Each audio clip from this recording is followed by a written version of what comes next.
I don't remember about Mr. Brooks or Mr. Eva. Maybe they're both dead, but we're now live. So hello, Yay. ladies and gentlemen. We're back for another week of exciting entertainment news. Oh, hello. In which The Hi. Rock has inexplicably got another bomb on his hands. Who could have seen this Really coming? wild. Yeah, I didn't see this one coming actually because I feel like he had a few bombs and so he went to something safe and Yeah. then this bombed. So I'm really shocked. I mean, I'm not too shocked because if you look at The Rock's career trajectory, it's constantly been on a downward spiral, unless it's like been very, very few. Because I mean, since let's say 2018, his movies haven't been really striving at the box office just in general. It's just that people haven't really realized that. I mean, just look at back from things like the Jungle Cruise movie, you know. Starting from there, it was already going downhill. But I mean, to flop this hard, especially for a Moana Disney live action, considering that Moana is a pretty, I mean, it's only been here for a decade, but it's a pretty well-loved franchise. So to see it flop this hard, it just means that the public discourse was 100% just saying, nah, fuck this movie. We are definitely not gonna eat what The Rock is cooking.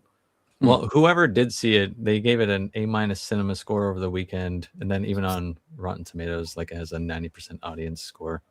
So I'm just curious how it's going to perform next weekend. I cannot believe it only opened to 43 million. I figured this was a safe bet for him because it's a Disney live action remake, and they were playing it as safe as possible. So I expected like 60, 70 million. But the word of mouth clearly was like so bad. That's what dropped it, just like Supergirl last couple of weeks. I mean, it's terrible, man. It's a 95 million worldwide, which is awful, really bad. Really, devastating. really bad. Did anyone actually see it? Fuck no. No. I've never even seen the original. I just don't care. Yeah, honestly, the original is pretty nice, man. It's pretty decent. I liked it. Yeah. I know literally fuck all about it. I just wanted to talk about this as the lead story because it's the big movie of the weekend. But I didn't actually expect anyone to see it on the panel, even if all 6 of us were here. I was like, yeah, chances zero. Dude, no one's wasting their internet on this. Yeah, I mean, fuck it. I just, the only kind of entertaining thing I found, even like related to this, I think they said, someone in relation to production said, oh yeah, it was really, really important to us that we stayed true to Polynesian culture. This is the week before the Odyssey releases. So priorities are right in one sense, but it didn't make them a huge amount of money. Man. Yeah, I know. I wonder why they didn't just do this as like a tax write-off at that point. Because I mean, how much did it cost? Dude, budget was 250, man. Ooh, okay. And plus, they had a ton of marketing. So and it's going to cost more than that. I mean, every movie saying it's 250 it's not 250. It's more like 400. Like in no other industry does everything just happen to cost the exact same amount all the time ever. They'll have undercounted it. Marketing will be huge. Production will have cost more. The theaters will take their cut as per usual. They just won't take a cut of very much, apparently. But is it doing better than Supergirl, at least? Well, yeah. I mean, that did open to... it had a bigger budget than Supergirl, though. So yeah, but I saw it's projected to lose another $80 to $100 million for this studio, for Disney, just like WB is going to lose for Supergirl. And you know that they're not going to make a ton of money back other ways. You know, for this Moana live action thing, they're not really going to make back their money through merchandising or any of that stuff. So this is literally just burning money. It's crazy. Fascinating. And what is next for The Rock? What's has he got any other projects lined up? That are they ever gonna make Fast 10 Part 2 or whatever the fuck they're gonna call it? For real, that's what I was waiting for, man. I'm like, damn, they gotta at least finish this franchise because at this point, I don't know, man. I thought The Rock was cooking something with the hierarchy of the DC universe that was supposed to change, but fucking failed on that one. Forget about that. Apparently, he's in the Big Trouble in Little China remake. Maybe. So, yeah. And that's what's next for The Rock. He just needs to go back to wrestling is what he needs to do. Nah. What he needs to do is go back to stuff like the Smashing Machine, man. The next thing you might see The Rock do is WrestleMania next year because they're going to be in Saudi Arabia and they pay big money for like these kind of names that come out of retirement. That's Can't funny. wait to yeah. see the Undertaker get out of his wheelchair. Yep. Possibility. Man, for $5 million, fuck it, I'll get out of the wheelchair. Is that all we have on this? 5 minutes worth? Because I don't Dude, have I don't shit know to fuck say all about about it. Moana. I have no clue. Yeah. This is well beyond my realm of knowledge or interest. Yeah, I like the song "You're Welcome" that was sung by The Rock for the movie. So that's He pretty sang the theme tune. good. Yeah, That's awesome. he sang it. Has he It's got a a- music career that I don't know about, or is that another hustle he's trying to get in on? Well, I think maybe it might be a hustle. I mean, there are a lot of fun artists, like fun actors that have done music that people don't know about. I mean, Carl yeah. Weathers. Carl Weathers is one of them. He has like a Grammy award winning, like platinum song, which is crazy. Wasn't there? It wasn't Kiefer Sutherland, was it? So, well, someone like that recently. I didn't know they had a band, and they were touring, and apparently nobody else knew they had a band either because they cancelled the tour because no one was showing up for it. I think it might have been Kiefer Sutherland, but I could be wrong. I think it is Kiefer Sutherland. That's Man, that must be incredible. terrible. I mean, at that point, you gotta try and advertise on your on the red carpet that you have a side hustle. Because man, drive some traffic at least. The guy from Stranger Things did that well. The guy that plays Steve Harrington. Yeah, he's quite successful. But then, so like Finn Wolfhard, who plays Mike, also has a band which I don't think is as successful. And Mile Hawke, I think half the Stranger Things cast apparently has a band. It's just that Steve's is the only one who heard of. Well, none of them are good. I checked out a ton of them. None of them are good. Well, Steve's, the thing is that I've actually been listening to him since his first album, and I didn't know that it was him at first because I really like the psychedelic rock. It reminded me a lot of Supertramp, and so it's like in 2022, that's when I discovered that it was him. And keep in mind, the first album I'd been listening to it since 2019, so it had been a while I'd been listening to him. And so right now he's on his He's on his third or fourth album. Honestly, the albums are progressively getting worse, man. They're terrible. The first album is his best album. It reminds me a lot of Supertramp's "Crime of the Century," which is a fantastic album from 1978. For those of you who don't know. And but yeah, man. All that to say, Moana is fucking trash. Oh, hey, guess what Kiefer Sutherland's band's name is? Kiefer and the Sutherlands. It's Kiefer Sutherland Band. Oh, it's actually kind of close. Oh, okay. That's A lame. hell of a name. Yeah, I know Jared Leto is the 30 Seconds to Mars, and then No, that guy can sing, They're though. really successful. He can man. actually- he 30 can Seconds to sing. Mars is They're actually actually kind of successful as fuck. Yeah, successful. I think they've sold millions of albums, and Yeah. that's why he has a cult. That's why he has a cult. Yeah. Stole the words right out of my mouth, man. And the only reason I know that Russell Crowe does music is because South Park covered it. Oh, And yeah. then I think Matt and Trey, they tell a story like he invited them to go and listen to the early cuts of his album. And like they thought that he wanted to get advice, so they gave him advice, and he was not happy to receive advice. He just wanted everyone to say, yeah. So like Trey Parker says, I think you should just get rid of the hand claps in this. And apparently Russell Crowe's like, I'll get rid of them in the version I send you. Oh my god, man! Imagine learning that Russell Crowe knows how to has a band, makes music just by critiquing. Do you remember him that South way. Park's song about him? It was like making movies, making songs, and fighting around the world. Yep, that's the one. But he's That still is friends with them banging. even after they did that. That's a really fun episode. That's a classic right there. Well, since we don't have shit on Moana, let's just move on to the Odyssey, which is the big movie next week. We need predictions too, by the way. Box office predictions for this one. Oh, It's so man. tricky.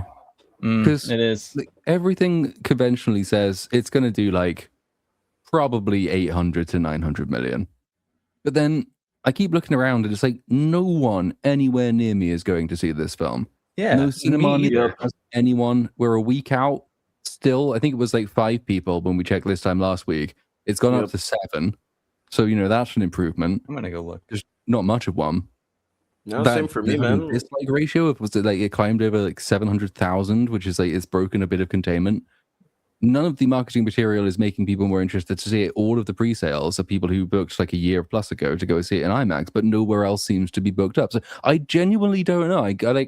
I want to say just for safety 800 million, but I don't know. It could way be less than that. I've been hearing people say that we have to wait for the second week for this one because people are waiting for the IMAX screens specifically to watch it in IMAX instead of in regular. So, they do get a bit more money with that, but I don't think it would be a trickle down effect just for IMAX. I feel like, as you said, this is a general issue. It's left the confines of the internet, and I just every time I talk to a normal person who doesn't really follow all this stuff IRL about this, they just tell me that it doesn't look interesting. That's it. Yeah, and that would make sense. Like I'm looking at my show times for Thursday. There are 6 showings and probably an average of 5 people per showing. Oh wow. Yeah. When are you guys seeing it? There is a midnight showing on Thursday, but fuck that. Probably Jesus. Friday, I guess. It's not because we obviously inevitably I think this is going to end up being an EFAP subject, so I've got to see it well in advance, as far in advance of that as I possibly can. Oh man. But I'm just not enthused. Nobody I know is enthused. My mum. The reason I know it's not going to do awfully, or at least I think it's not going to do awfully, is that my mum said, "Oh, I heard the Odyssey's coming out. Maybe we should go see it." And like, my mum's a total normie when it comes to film. She's not disinterested, but she's not passionate about it, and she's heard of it. So that normally means it'll do middling. But she wasn't like, "Oh, we need to go and see it." It was like, "Oh yeah, I heard this thing's coming out. Do you think we should?" Yeah. So it's not like passionate interest. It's just a mild curiosity, I guess. Yeah, my father is kind of the same because every time I ask my father for movies, like I show him a movie trailer and he's always like, "Oh, let's go watch it," or "Are we gonna watch it now?" or anything. And I showed him for the Odyssey. He's like, "Oh, that's it." I'm like, "Yeah." He was just like, "Oh, all right, cool. Is it going to the cinema?" I was like, "Yeah, it's in July." He's like, "All right, well, yeah, I probably won't go watch it." So when my dad says that about a historical epic, I'm just like, I don't know. I feel like a lot of people aren't gonna go watch this simply because it looks bland. It's gonna depend on word of mouth for sure. It's gonna depend on the IMAX screens as well. However, I don't know. I'd say maybe like if it's very very like bad reviews, everything bad about it, I'd say on the 400 to 500 mil. That's it. And then on the better side, I'd give it maybe 750, 850, but nowhere near a billion. Nowhere close to 900. I think it has to, really positively surprise people to make it a billion. I don't think it's impossible that it makes a billion. It's just, it's gone from being, this will probably make a billion to, it could, but it would have to be something really, really exceptional. Nothing in the trailers tells me that it is.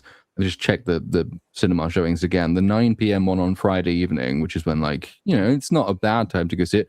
3 people.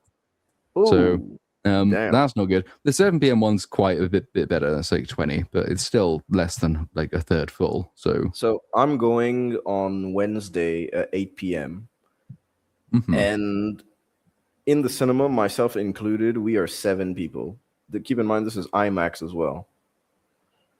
So and Wednesday is the normal release date here. So like it's not a day that's out of the ordinary usually. And keep in mind, like last time I had a Wednesday release was I think Spider-Man, and it was full.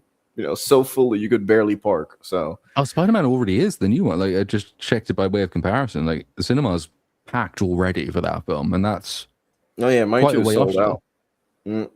Nolan movie. I just looked at his filmography. Nolan movies don't make $1 billion unless they have Batman in the title. So, or Barbie. This isn't going to hit $1 billion. No way. I'd say between 750. What was Tenet's budget even? I'd say Tenet would be 205 mil. Wow, that's a lot actually. I don't know why I think this is a fair comparison, but the Jurassic World Rebirth came out last year, and that made like 870 million. And I feel like this has that kind of hype where it didn't really feel like hype. Like there was no one really caring about a Jurassic World movie. Yeah, but because it has a name, people went and saw it. Christopher Nolan has a name, people will go and see it. I guess I feel like Jurassic has the advantage of it's like kids can go see that film. Yeah, that's why I'm saying it'll make less, like 750 with the Christopher Nolan name. Yeah, I'm sticking to that. Impossible. I thought this was interesting, though, what he said. I spent 10 years of my life dealing with Batman. What you have to do is honor the original text by interpreting it in the strongest way you personally can. And that's him talking about the online backlash to the Odyssey. Yeah, it's interesting. It's interesting the way that he says it, because he says that each person that's taking the story has to appropriate the story in their way, but like give honor to it in the sincerest of forms, but still transform it in their way. I'm like, all right, it's so weird, man, to defend your thing like this. I understand I understand it. Like, I don't think it's fully wrong, but still, to come out and defend your movie in this way, knowing that that's not really fully addressing the backlash, that's kind of weird. I mean, it's a very politician way of speaking. And it's like you say, it's not wrong. Like, every telling of the Odyssey has been an update, basically. From its constant, how many thousands of years of reiterations and reiterations and reiterations. It's like every person updates it, every age updates it for their own era in certain ways, whether it's language or descriptions, or even like things like armor and weapons and vehicles and stuff like that. And he's doing that in the same tradition. It's just, it works, I think, better when people have confidence that updating for modern audiences is going to be positive, encouraging, and uplifting. Whereas the problem these days is that, whereas the Odyssey used to kind of uplift a culture, now, like, our culture doesn't really like itself very much, and nobody in charge of it likes it at all. So whenever you hear, oh no, we have to update it to make it more modern, you hear, okay, so they just don't really like it very much. That's the assumption that lots of people make, not incorrectly, because that's what everybody else means when they say that. So yeah, it's really weird, and it's interesting the way that he's turning. He's just what's the idiom they say? Beating around the bush. There it is. He's just not attacking it head on. So it's interesting. So, and plus the just all of this in addition to having him not have the influencer screenings as well, which is interesting. Because it feels as if he's really riding on everything to make it feel as if it's this how do I say this, like maybe some grandiose, like, pure cinema film. No, we don't want the influencers, we just want the real critics. We everything it needs to be accurate. But the pictures that came out of John Bernthal and Tom Holland, I don't know if you guys saw what the armor looks like, but it looks absolutely terrible. Yeah, I mean, really bad. It's just horrendous, So I don't know what Nolan is doing. The movie is very long, and the trailers haven't given us a lot in terms of action. So maybe it could be like an action-packed epic from start to finish, where it doesn't really slow down. It just starts and holds on and doesn't let you go. That would be a really, really great outcome for this movie, because then with the word of mouth, they'd be like, oh, you didn't see a lot in the trailers, you didn't see this, you didn't see that, there's a lot more in the movie, and then it would motivate a lot more people to go see it. But I just I don't know, man. In 2 days time, I'm gonna see the outcome. I'm gonna be the first one to watch it out of all of us. So I don't know what to expect. I just hope it's not boring. That's my number one thing. Yeah. I mean, I could deal with it being really bad, because at least it'll be funny. If it's boring, that's a long time to be bored. Almost 3 hours, man. That is too much time to be bored. And it does look, it's just, you can't even really take a huge amount of delight in the setting or the costumes or the detail, because there isn't any of that. That last, I think you mentioned it, the last shot of John Bernthal and Tom Holland walking together, and it's just like, it could be the fucking Witcher. It's generic fantasy outfit again. Yeah, nothing looks worn, or nothing looks aged. It's as if they took it out of the Temu packs. Boom, everyone wore them. Well, it's done.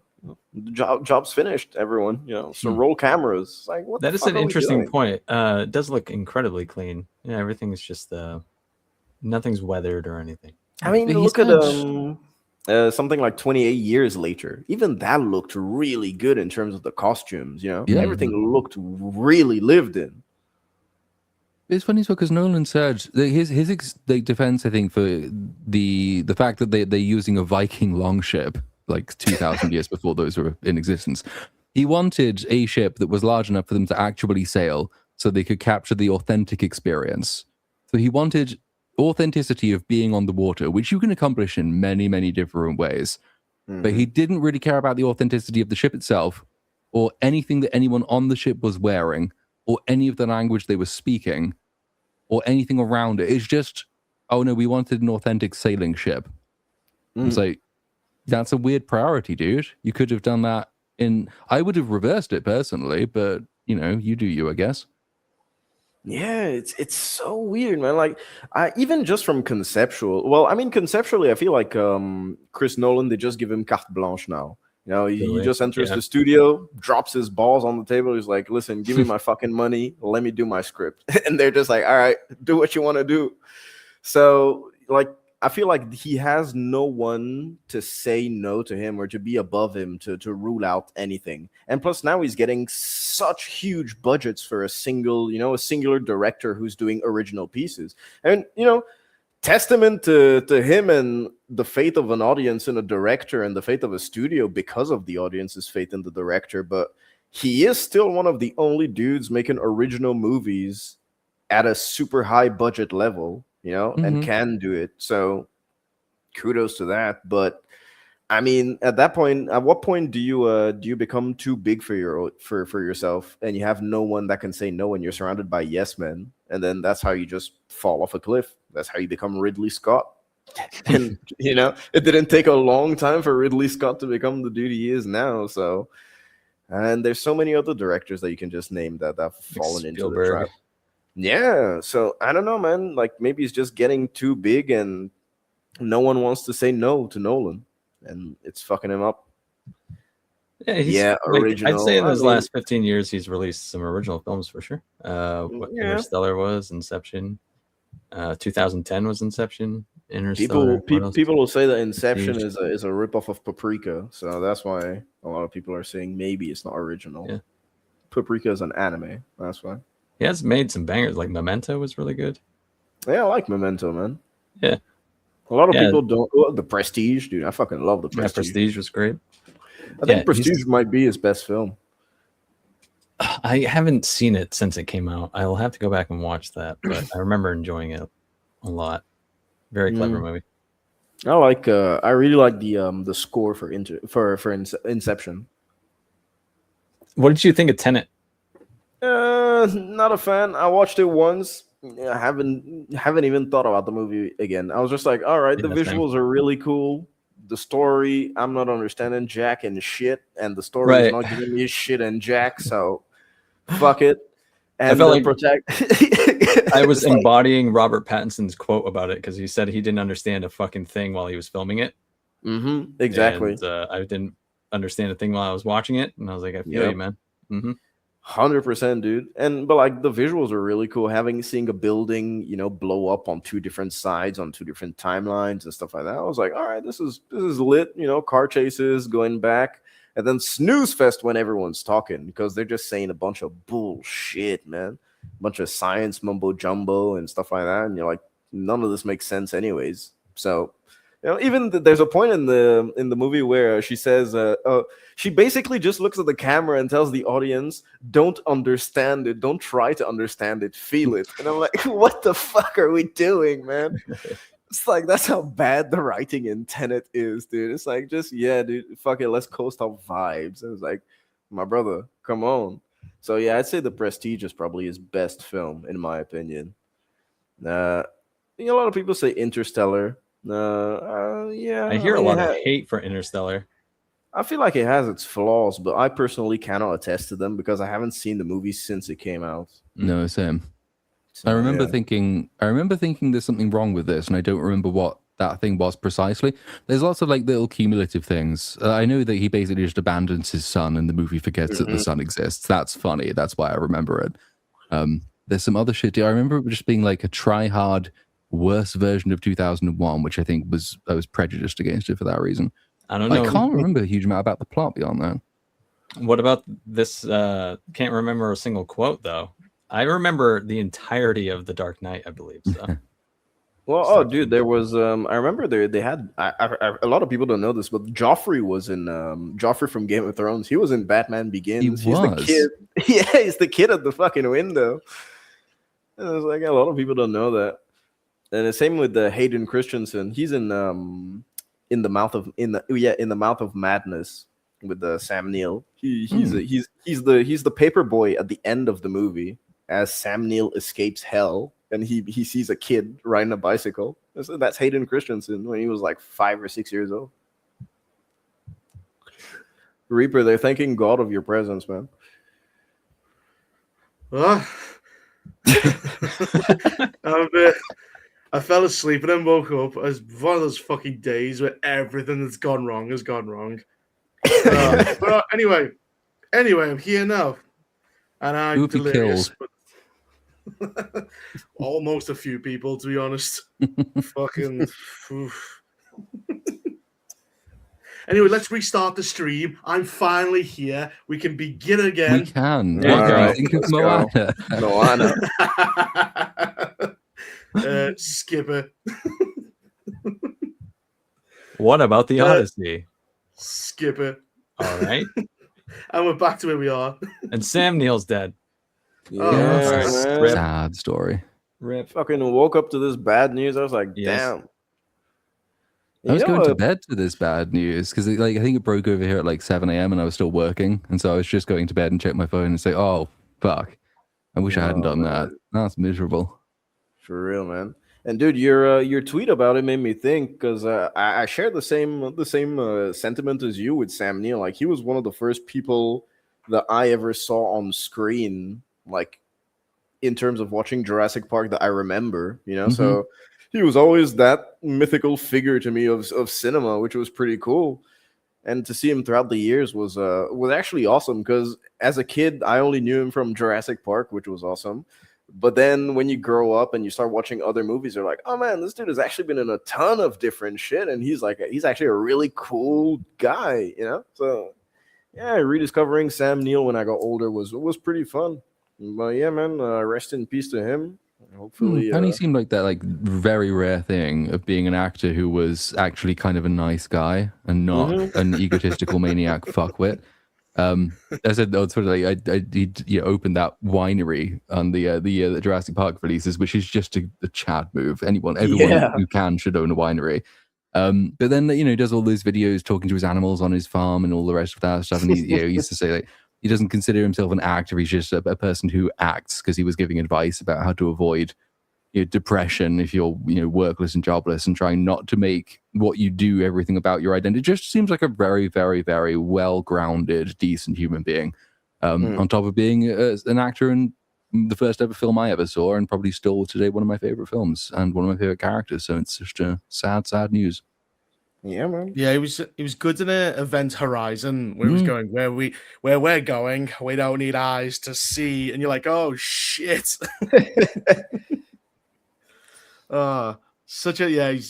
He come across incredibly likable, but then be quite sinister. Yeah, he's a really good actor. Yeah, Kurt Russell's the only one who kind of reminds me of him, where he says, "I'm just a jester. Like, who gives a fuck about my opinion on like political stuff?"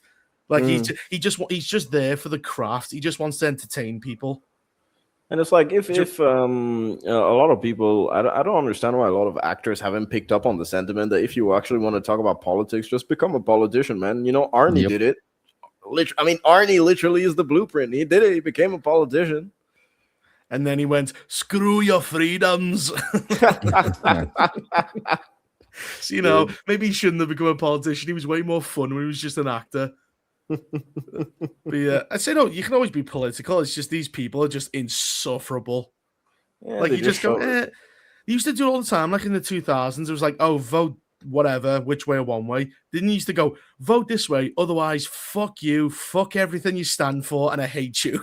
Like that's the new type of because campaigning. They had like PR management and stuff like that. Like now, since everything is automatically the actor to the audience or like the star to their audience through like social media, in comparison to before where they needed a publicist or they needed this and they needed that. Now they can just do whatever they want. You can drunk tweet or whatever, or do bullshit.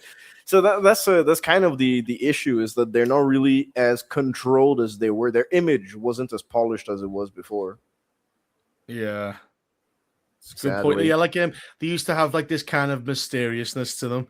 And then they Well- open their mouths and you go, wow, they're fucking idiots. Well, yeah, exactly. It's like that. That's also why a lot of people don't really respect actors or anything now. You know, they're just to the normal person level because a lot of them are fucking retarded, and that's where you just see the mask drop. A lot of them are just shitty people as well. Yep.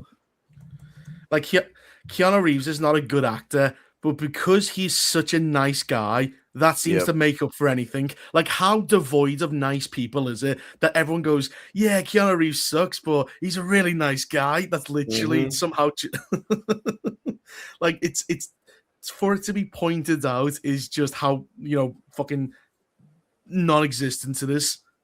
Mm. Yeah, sad thing. No, he's a good actor. Yeah. Yeah. Is he really going to be in Godzilla I X think Kong?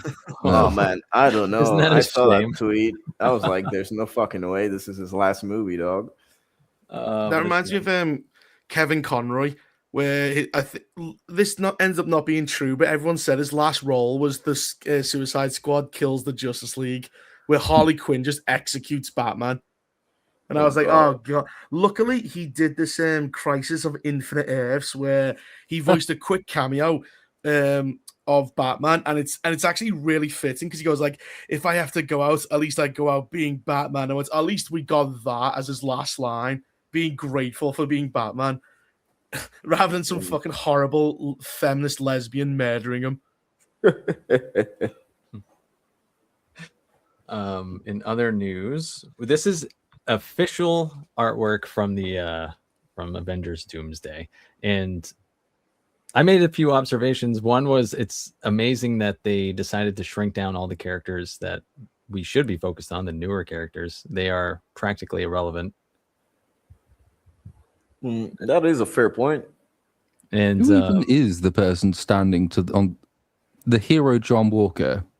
Yeah. Top, like just up and left of him. The midget right behind. Who is that? Wait, up and left of I see what you're saying. I have no idea who it is. like the blonde dude? Oh, is it Depression Thanos? Yeah, that's That's Sentry. who that it's is. Sentry. It's Sentry. What's You know, his name? the most powerful character in the MCU at the moment, and he's virtually invisible. Isn't Yeah, it like it's Bill or Sentry. something his name? Yeah. Bob. Oh, Bob, that's it. Yeah. It's so irrelevant. I couldn't give it. Like, why is Channing Tatum playing Gambit? That was a joke on X-Men and Wolverine and Deadpool. That was the joke, is that he couldn't speak French properly. Is that Well, Anyway, he was supposed to have a Gambit movie like 15 years ago. That's why it was supposed to be fun that they brought him in. brought him back? Well, Yeah. it was supposed to be fun in Deadpool. Like it was a joke in Deadpool, Yeah, and now this they've is thought, okay, let's bring him into Doomsday. Why As not? a member of the official roster for X-Men. So Well, we have, it must mean that he's probably it means that like maybe the X-Men team that we're exploring, maybe he's already like joined to the team. It's not it's possibly not the same version as Gambit that we saw in Deadpool and Wolverine. But like in the Fox's X-Men, Gambit didn't exist. So it's like, Yeah. and Gambit, and they're like, who the fuck are you? What are you talking about? I've always been here. What happened to Storm? No. Who cares about Storm? We have Gambit. Where's Could you imagine Wolverine? if this version of the X-Men break the fourth wall? That would be awful. Mm. Wait, is did that James? Didn't Cyclops Ghost? die?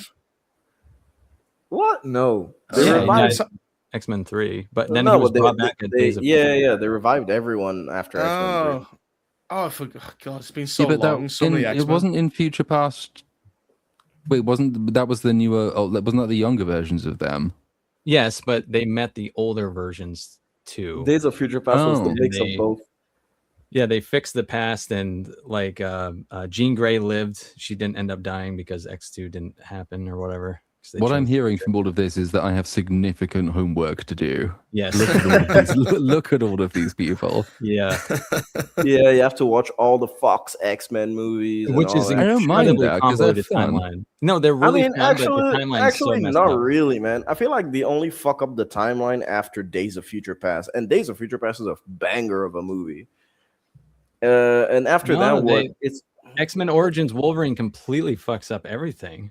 man, Fuck that movie. Even that movie was so bad. Even a bootleg version leaked a week before the movie released in cinemas. I remember this. I remember that too. Because, dude, a buddy of mine gave me his DVD, right? And he was like, "Oh, dude, I got the new X-Men movie." I start watching it, dude. Halfway through, I'm like, "Fuck, why is the CGI unfinished? What is it?" Like, I was so confused. And that's how I found out about the situation. So, I mean, X-Men Origins Wolverine, fuck that movie. That doesn't count. It's not canon. Fuck it. We don't care. Isn't I thought Black Panther has a secret son because your deadbeat dad, he never mentioned him. Oh, yeah, he does. Because they're supposed to be, but then they've got what's her face, Shuri. Is she still it, or is she getting replaced? No, she's here on the poster. Yeah, no, she's still there. Look, she's right there on the right, in the tiny, right next to. So is Shang-Chi, or I don't. It's been years. I don't remember how to fucking say that guy's name. Shang-Chi, I think. Okay, Shang-Chi. I mean, who cares about Shang-Chi? He's so irrelevant. I think I've seen the film and I remember nothing about it, but I'm going to have to rewatch that. Wakanda. They went to Asian Wakanda with his dragons and sticks and shit. They weren't as advanced as the black people, but they had like magic to compensate for vibranium. Does anyone know who the person above Falcon, Captain Falcon? That's Dave Falcon. Eagle Twink. Mexican Falcon. Yeah, Mexican Falcon. I took a job for half the money. I didn't know that there was a Mexican Falcon. He's a cheaper. He was in Captain America 4. He was the one that So there's the funny bit where it's like you're showing that Anthony Mackie has 2 vibranium suits, but he doesn't give the second one to Eagle Twink, and so Eagle Twink almost dies, but he face plants a missile, and then Sam Wilson goes to visit him in hospital, and then like basically has to get rimmed by him in hospital. Like the whole point of him going there is to say, "I'm so sorry I put you in this mess," but actually it's him saying, "I just don't know if I can do it." And then Eagle Twink's like, "No, you're the bestest, most awesome, inspiring person around." It's a little bit like the Spider-Man Lotus thing where he bitches to a dying kid about his relationship troubles. Not as bad as that, but it's quite bad, and it's bad in a similar way. Oh my god. Sounds Joe hard it is to be me. You're in bed, fucking, you shit in your pants, and he's going, "I have it so tough." Didn't fucking what's his face, Winter Soldier? He ran for politics even though he assassinated JFK. Yes, he was elected. Yeah, he was a senator, right? Yeah, no, he was in Congress. Yeah, exactly. I'm just like the rest of you. I hate politicians so much. I murdered one. And then he just left and joined Thunderbolts. So it was just it was a waste of time. He did nothing in politics and then left. Immediately, they're in their own movie. Yep, they're in the Spider-Man film. They couldn't afford Tom Holland after his salary for Brand New Day, so they couldn't afford to pay him twice in the year. So they said, "Fuck it." This is the big problem. It's like Reed Richards is Doom's like nemesis, and yet they've never had any interaction. Even in the post-credit scene, it was fucking Sue Storm who walked in. Who are you? It would have helped, to have a bit more fucking, development in their relationship. So like when Reed Richards crosses over, he can inform everyone. You know how kind of like Mark Ruffalo informs everyone about Thanos after surviving an attack. But it's weird because they can't fix this problem like they did with Thanos. But with the leaks, I don't think that they're gonna. It doesn't look as if they're going that route. Because, for example, Thanos, we didn't know anything about him. They hadn't established anything. Even his relationship with Gamora, they had barely established it. But the movie Infinity War was, about Thanos mainly. He was like one of the main characters, and so you were going through his story as well. And they can try and do it with Doom, but I doubt they'd be able to replicate it properly. To be fair, I think with the, they did plan things ahead. So even though Thanos, they never interacted with him until Infinity War, there was still something lingering over Tony Stark's head that he was trying to save the world from, and it was Thanos. So it did build up to that. So it felt like when they finally confronted each other, it did mean something, and they built up to it. With this, they really do have to do everything in one film. Well, it's good, like because you had the Infinity Stones established where exactly they are. You had Gamora fully established as a character, so when she dies, it's actually impactful because it's someone we all care about. And like as you said, like he was behind the Avengers attack on New York. No, sorry, the whatever they called it, Jatari, but fucking whatever. Yeah, the Which story. which caused Tony Stark to have a lot of trauma. So he's directly affected them. Yeah. So if the leaks are to sorry, be go on. believed, so he focuses on Captain America because by going back in time, which he already should never have done and would never have done, but he did do that. By going back in time so he could shag Peggy for 50 years, then he creates an incursion that wipes out Doom's family. So Doom is obsessed with him and not Reed Richards. But how did he do it with the sacred timeline? Because fucking Loki was fucking purging them. Yeah, the TV. What about the TVA coming to visit him before this happens too? It's like, what? Yeah, like when he goes back in time, they'd go, "No, you don't," and just prune him. And but we know that doesn't happen because in Endgame he appears as an old man. So he nothing in that timeline in that universe. There can't have been any intervention before then because otherwise that wouldn't have happened. No, I think they fucked up in the way that they depicted Steve in Endgame after, because all these mechanics that they're trying to depict with incursions and all of that was only created after Endgame. So if it was actually him staying back in time and stuff like that, I doubt that they'd have shown him, as an old man on the bench. Because time's fucked. Maybe they'll change it because they're re-releasing Endgame with new footage. Maybe he'll appear and instead of giving Captain America the shield, he'll be like Sam can say, "Can I have the shield?" and say, "Fuck no." By the way, there's a guy called Dr. Doom and he's after everyone. Maybe that'll be the major change to Endgame because they've said I don't think this is another Wong updates post, but this is I think Russo has said they're treating this like a phase 0. Everything has to begin again. And I think he also said something hilarious like, "Oh yeah, we're not actually leaning on the past. We need to make sure everybody understands this." It's like, fuck, dude, you're bringing back so many people. That's exactly what you are doing. But they need to make some kind of change, or they need to just to ignore it and hope that nobody was paying attention to that part of Endgame, because otherwise it makes no sense. Likewise, he's got Mjolnir, but I'm pretty sure at the end of Thor: Love and Thunder, Thor's daughter has Mjolnir, so I guess... What does Steve beat up his daughter and steal the hammer? I don't know. But I like one thing that annoys me is that I don't mind you doing a full reset to the MCU itself, because that's your own problem that you've created, you've transformed it into a problem, and now you have to deal with that. But my issue is bringing in stuff spoilers allegedly, Tobey Maguire's Spider-Man, stuff like that. Why are you bringing in other already good franchises, even though they are part of the the Marvel banner? Even the Fox X-Men, I can understand bringing in the Fox X-Men because their timeline has already been fucked, with the movies that they've made. But something like Spider-Man, that's good from in its own world from start to finish, which is a good trilogy. I mean, why would you just bring Toby's universe in there, kill him, and then just fucking destroy it? It's just do that to your own shit, Do you think when the universe gets destroyed, they're gonna copy the Spider-Man 2 meme where he screams? He's gonna go, "We can help," and then he sees the bomb, he goes, "Ah!" Yeah, the whole thing. Time travel, you can go into your own past, fuck with it. It somehow doesn't affect your future. But then when Steve time travels to his past, he can ride it. It doesn't create any alternate kind of it's not an alternate timeline. It's weird. By going back in I don't know what the fucking rules are. It's like Dark, where you can't go back in past. You can't alter the past because you've already gone back to the past. It's already happened. It's doing that rule whilst also you can fuck with your past completely, knock Captain America out. Loki can escape. You can change everything and it still doesn't change anything. That doesn't make you... And then you also have multiverses that get pruned. It's what the fuck is this?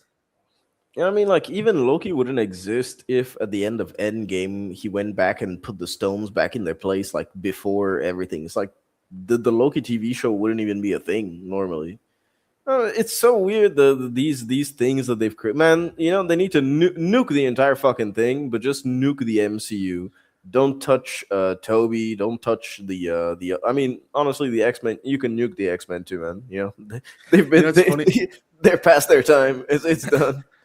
What's funny about this? It's oh, does he have a connection to Tony Stark? And he's thinking, no, not at all. just watch the movie. Just pay money to see the movie. Like he's just off. This is gonna be a fucking mess with the shooting interdimensional cannons at each other. Dude, I'm telling you, like, even the people in the chat are saying, like, TVA and multiverses should be deleted 100%. Absolutely. Multiverses, finish with this shit, nuke the entire thing from orbit. Fuck yes, dude. I mean, what they need to do is they just need to stop everything. I mean, just boom, flat out reset.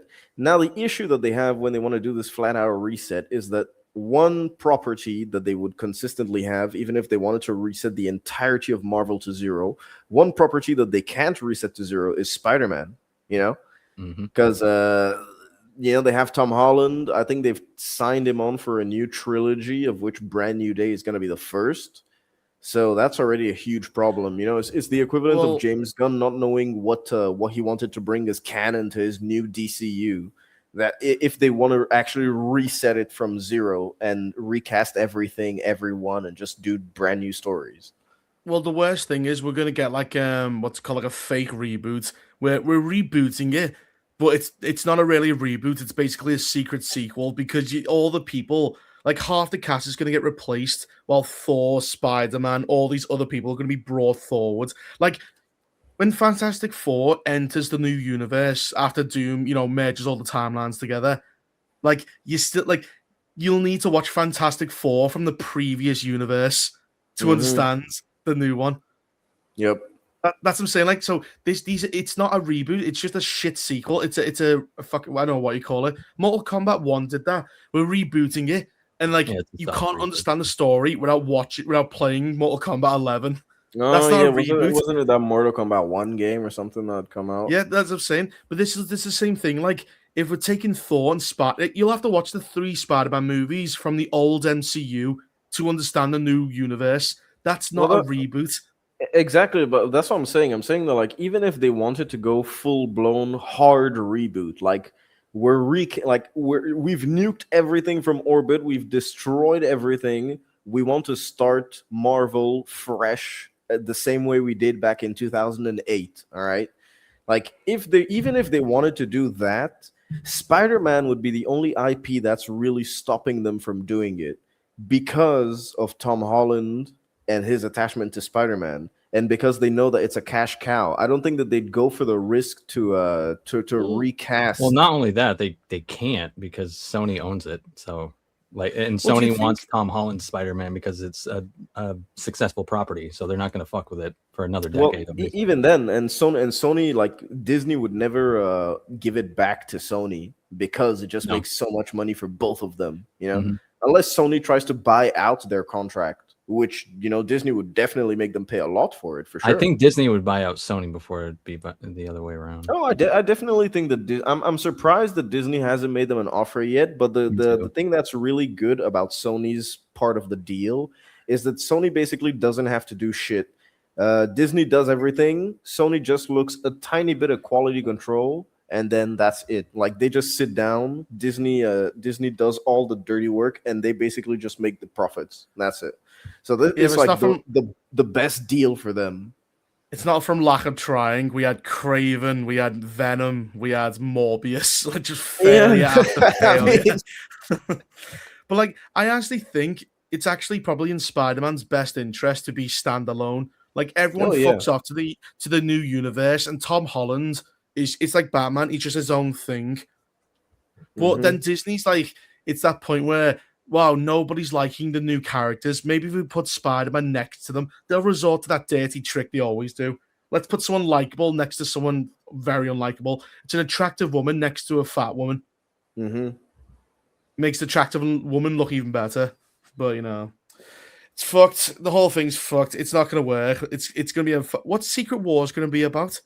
Is it that's when the World, reboot's actually going to happen. Yeah, that's Battle World. That's truly the one where you get to smash your toys together. That's where the X-Men are going to fight the Avengers and all that bullshit. Because is it going to be with Fight Doom, Or is it because everyone doesn't know anything? Or is Doom going to be like this overarching like villain that kind of hangs around? No, Is he gonna be he's like king of Battle World, so he's the one that like pits everyone against each other. Like he's the one who Like he's the god of literally Yeah. everyone. Like he reset the entirety the of the only thing that universe for exists them is to Battle like World. yeah. So they're all under his rule, basically. Mhm. How do you think they're going to beat the god of everything?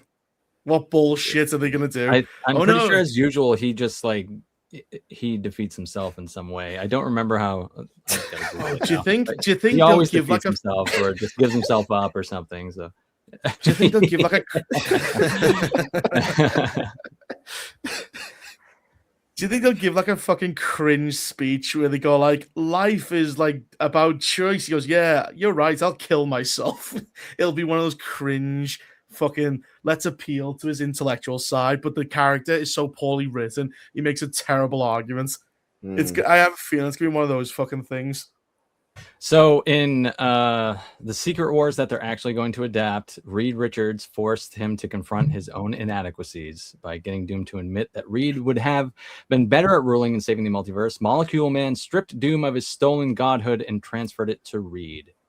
Okay. Huh? So wait, Forgot about he that. went. So the god of everything with all the power, basically omnipotent, You can strip him of it. you can strip him of it, but he also can't be like a good ruler. He's omnipotent. He goes like, "There's a food shortage." No, there isn't. Done. You can solve any problem whenever you want. How could you be a bad ruler? I don't know. Well, if I remember at the end of this story, Reed actually goes on an adventure to like create universes everywhere and create life, whereas Doom just wanted to keep it on this one world. I don't know at what point Doom starts to give a shit about that type of thing, because the entire time I feel like Doom would say, "Yeah, well, that's what I want, so I really don't care what you do with it." That doesn't make you a better ruler. Do you think they'll do like a song at the end, like a musical? They'll just come on, break out the song, and then Doom at first has got his arms folded, but his foot starts tapping, and he slowly starts rocking his head, and he starts getting into it. They'll do the Avengers the musical from Hawkeye.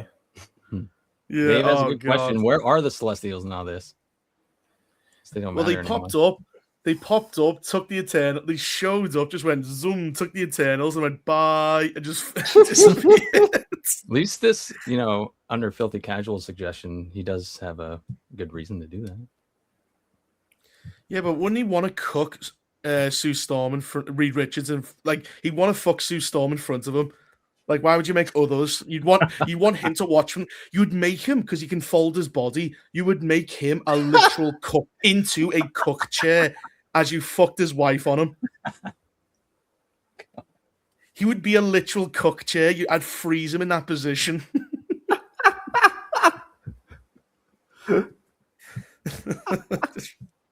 Reaper's mind works in a mysterious way. I'd say I shouldn't be out the devil. Fucking hell. I'd give him a run for his money. So you guys are still watching this TV show, right? Yeah. Unfortunately. I figured. It is remarkable though how like once a woman by the name of Sarah Hess stops writing the episodes, it does get significantly better. Because the last episode, it wasn't brilliant, but it wasn't fucking appalling, and she didn't write it. So I like the way our bar has changed. The high bar has dropped to such a low level. It wasn't complete fucking mess. It was kind of semi-mid-season filler. So I guess by doing nothing, it didn't do as much wrong, but it still did a few things wrong. I still hate that Damon has not killed the fucking White Worm, because she's still there being an insufferable, obviously corrupt bitch, and he should be killing her, but he isn't. It's just so forced. Like, she's going to say, "See, Damon lied about Sheep Stealer. You told you couldn't trust him." And then Rhaenyra is going to just be so... it's just, you can see it coming, and it's so shit. It's so lazy. Just so stupid. The most I hate interesting it. thing about it is that it's given us our first look at what Link is going to be in the Legend of Zelda movie because it's the same actor. And as yet, I'm not entirely convinced. We haven't seen much of him yet. He just doesn't seem No. brilliant. Like they're trying to make like us Ormond Hightower. They're trying to make him like this. Like people are going, he's a big villain. When he's not really that evil. Has he done really anything even particularly evil? Like The he closest kicks they, off when he learns Veigar isn't coming, but that's like a normal reaction. he brings Like, he in the smashed- guy he nominally spares earlier. When he sentences his own soldier for inevitably trying to rape someone because it's the only thing the show has. But then he does bring him in and make young Link stab him. So like that's kind of evil, I guess. I mean, but it's a rapist, so it's kind of like, yeah, but you are going to go to war. Like, maybe it's a good idea to kind of, kill someone before you go and panic. As the thing, it's like, I've seen people online go, he's so evil. He goes, why? Like, it's not compared to what fucking Rhaenyra and all these fucking characters have done. He's a Boy Scout. Yeah, it's just so fucking stupid. This show, just everything about it. It's just, and again, it feels like filler. We're in the last season, and we're having filler episodes. Is it? I thought there was one more season after this. Is it not going to be 4 seasons? Wait, there's going to be 4? Maybe I might have made that up.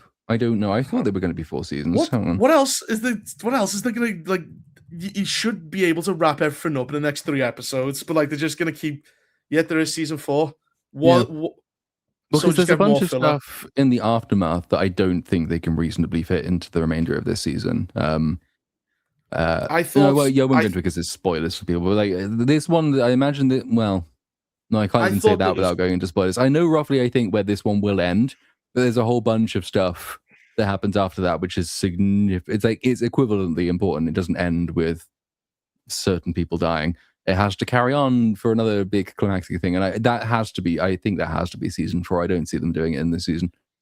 Also, it's such. I suspect when she dies, like I thought that would be the ending because it's been so biased towards her. Yeah. I thought she's like the main, like that'll be the ending. It'll be this tragic thing of I can't believe they wouldn't let this horrible, incompetent, evil woman on the throne. Aren't they bigots? It's like no, every woman, Daenerys Targaryen included, every woman has been a fucking disaster. They should never, ever, ever rule.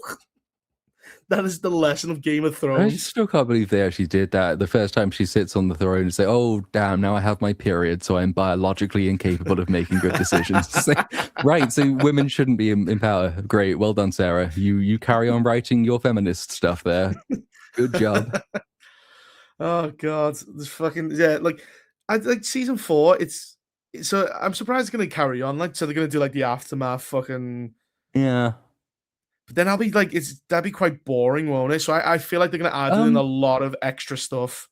There's some fairly big, important stuff that happens with like for people coming down from Winterfell. There's a lot of chaos that happens after the big final battles of this part of the show, which I think we'll get at least one of them in season 3. They might save one for season 4, and it'll be like the first half of it. But then after that, it's still like a period of like massive chaos, and then there's the entire realm basically almost collapses into civil war again. And there's a whole bunch of stuff that comes down from the north, and there's still a bunch of interesting stuff that they can do, and I'm sure they will include that in this story because it is kind of the wrap up of this part of the overall history. You might lose one important character maybe by the end of this season, and you'll lose the other important character by the end of by like the midway point of the next one would be my guess. Do you think they might do what they did with season 2 and then kind of end season 3 on a penultimate episode and do it all over again? Because that's the thing, right? The season 3, episode 4, the one that's just come out, is it's arguably the first episode of season 3, weirdly, or maybe the second one. If you're being charitable, the season hasn't actually started until basically now. Because so much of the early episodes were stuff that was supposed to be in the previous season, and they might have just done that for their entire thing going forward. So yeah, they're just going to end. Like it doesn't have a beginning and end of season. It starts in the mid-season and it ends in the mid-season. And then season 4 is like Sopranos. It just cuts to black before you get any answers. It's just like fuck you. Yeah, I have no hope. This is just degrading in quality, and the quicker we get to the finish line, the bigger the fucking entropy is happening. Yeah, I It's like an want old Lena man. to die. Lena was back in this episode. I hate her so much. Fucking bug-eyed freak creature. Fuck her. She's so terrible. Oh god. Like, what do you think they're gonna like? Is Damon gonna go out a badass because his balls have been completely removed? Like they were setting up the whole Aemond versus Damon because that's the whole point. It's like he's trying to Yes. emulate him. Yeah, he's That got does- a bigger dragon, but he's the more of a Chad. It depends. I mean, they have changed a whole bunch of stuff from the books. I don't see them changing that. So there will be a big climactic battle between the two of those. It's kind of it's not even a spoiler. It's so inevitably going that way. I'd be really Will he surprised do- if they changed it. But he goes, "This is for my queen," like Jon Snow, and they're all just going, Oh fucking, God, yeah. They could do with that. How he goes, "I was gonna let you go, but then you touched my woman." So cringe. His last He'll words be- are for Rhaenyra. Ugh. It will be, there's no way they're gonna go out like a fucking Chad.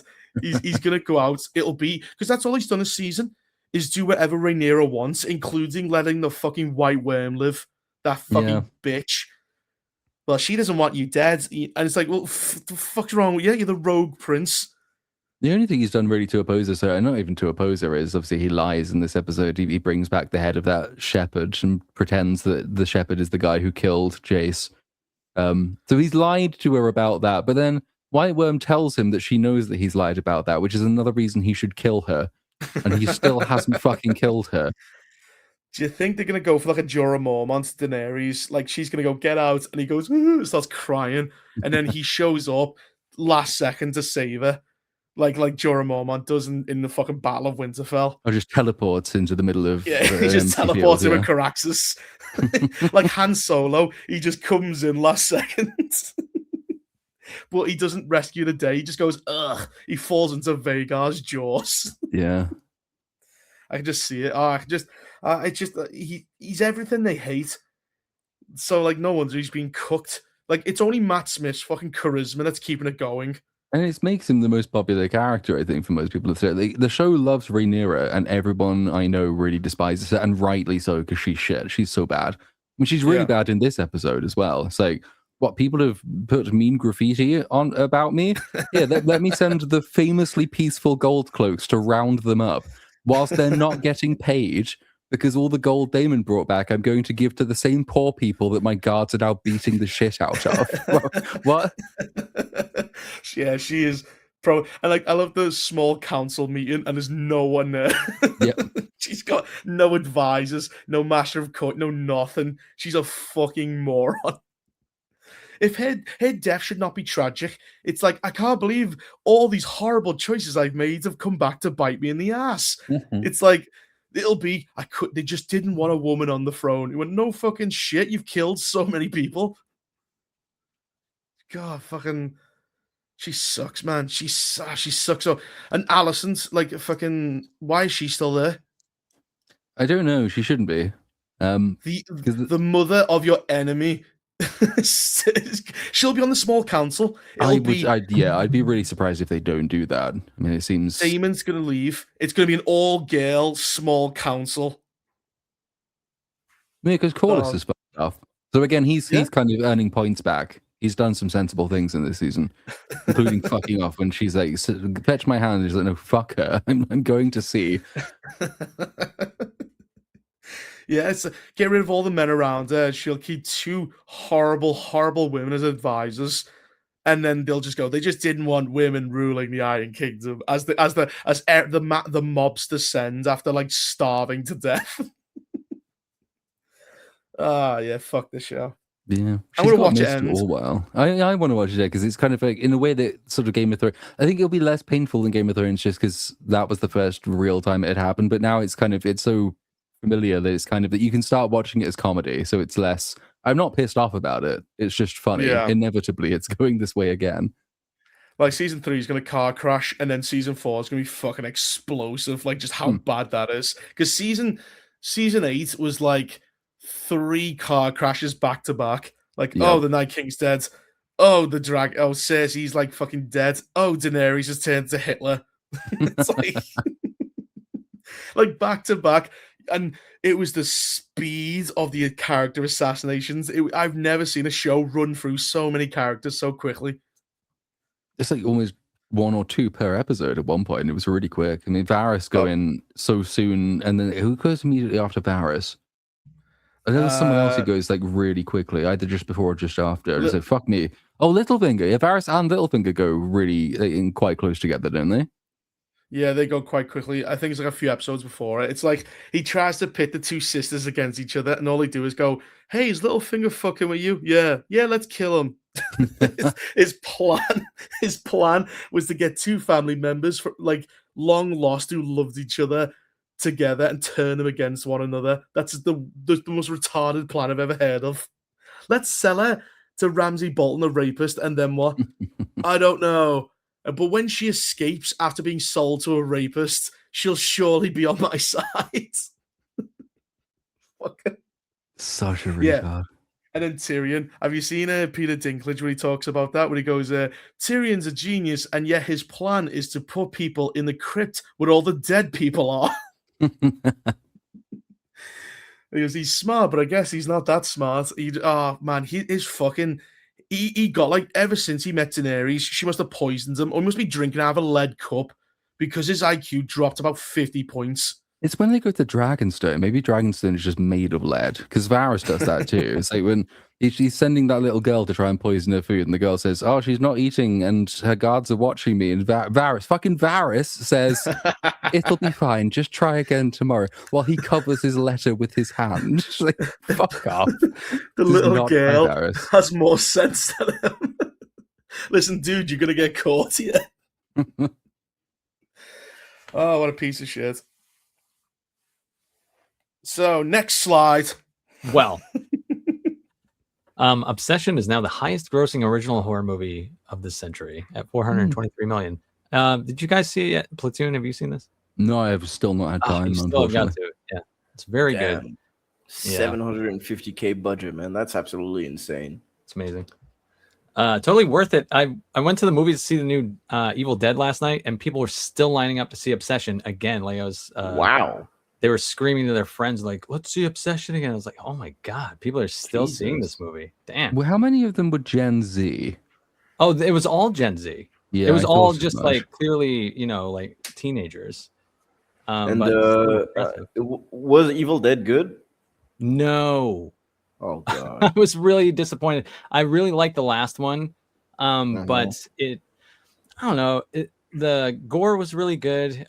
Those movies always do a good job of making you feel uncomfortable. Plot was super basic, as you'd expect, but like even more so than usual. Oh man, they're just there to find a dagger that would destroy them otherwise, and they're trying to kill this family that the grandfather who is passed had the dagger somewhere in their house, and so that's the entire plot. And unfortunately, or not unfortunately, I don't know, it depends on how you feel about it, but like this is a weird era of pathetic male lead characters, and it really continued in the new Evil Dead movie.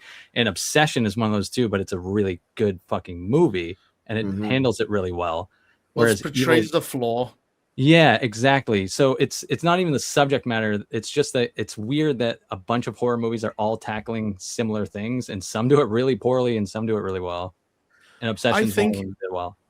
I think the reason why it's super successful is that it's done the same thing as Barbie, where both genders have something else they're getting attached to. Like the horror for girls is, oh no, I'm forced to love this rapist. Like I've seen so many girls say that shit. And for boys, they're going, whoa, I've had girlfriends as crazy as her. So both people.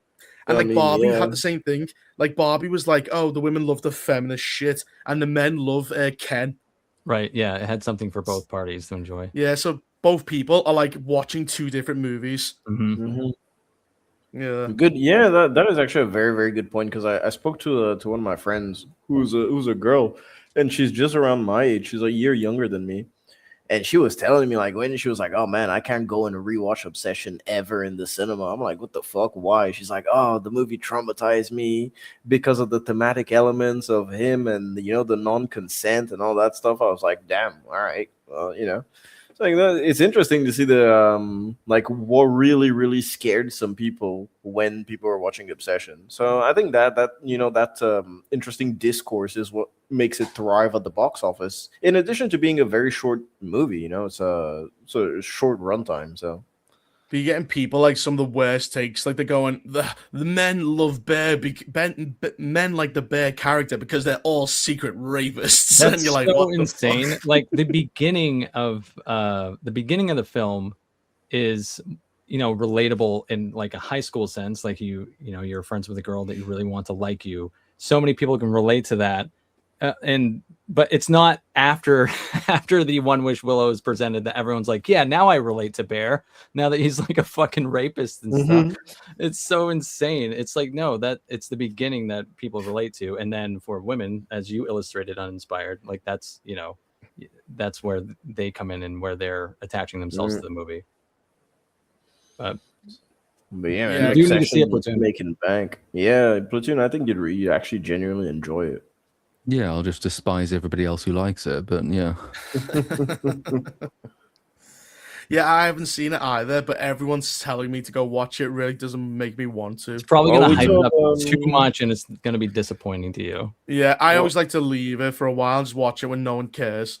Yeah. I mean, we told Brooks to watch it, and he watched it like after discovering that it existed because apparently he didn't have internet for a fucking month at that point because for some reason he didn't know about Obsession. And so, yeah, I mean, we told him to watch it. He watched it the same week after hearing about the hype, and he quite enjoyed it. So I think even with the hype, you might enjoy it as well. By the way, The Furious is out on digital, so you guys can finally watch that in the chat Can't wait to and on the panel Can't as wait to well. right. totally pay for it. Oh yeah, for sure. Yeah, of course. But yeah, go watch The Furious, ladies and gentlemen, because it is not making $1 billion at the box office like Michael Jackson.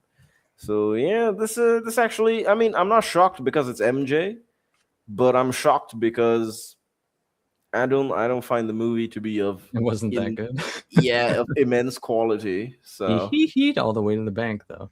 And the fact is, it's just his name recognition. I don't think any of these biopics of musical figures have been very good, like any of them really. Well, they're all sanitized. Like, didn't Yeah. Sacha Baron Cohen say he wanted to do Freddie Mercury and he was going to get into the whole chemsex lifestyle he was into? And then he just played it, they softballed it with Rami Malek instead. And just did like a kind of, it's more, most of them are just like greatest hits Yeah. with a little bit of drama, but like nothing really serious. well, nah, it's just because it was Queen. That's why. Yeah, like And, you just, I can't wait to listen to fucking, Bohemian Rhapsody again. I haven't listened to that in a while. That's pretty much it. Like that's the thing that a lot of biopics do nowadays is that they choose the greatest hits. They try and do something a bit fast paced and a bit energetic, and then they just focus on the musical numbers because they know that that's what the audience is there for. I mean, I said this last time, and someone is saying this in the chat. Yes. Walk hard. Yes. That is the best one, dude. Oh man, Walk Hard is actually pretty dope. I won't lie, but yeah, man, like Better Man to me is the blueprint for what modern biopics should actually look like. Not turning your main character into a CGI monkey, that's for sure. However, the way that they managed to incorporate the story, I mean, dude, Better Man had me fucking tearing up at the cinema. I was like, what the fuck is going on, bro? So I mean, yeah, I think that should be the standard in terms of the way that it should be for pacing. Because Michael was really off, man. I don't even know. Like, I can't put my finger on it, but it was off. It was just lacking. The only thing I laughed at was when the only part I enjoyed, was when his hair caught fire. He's like,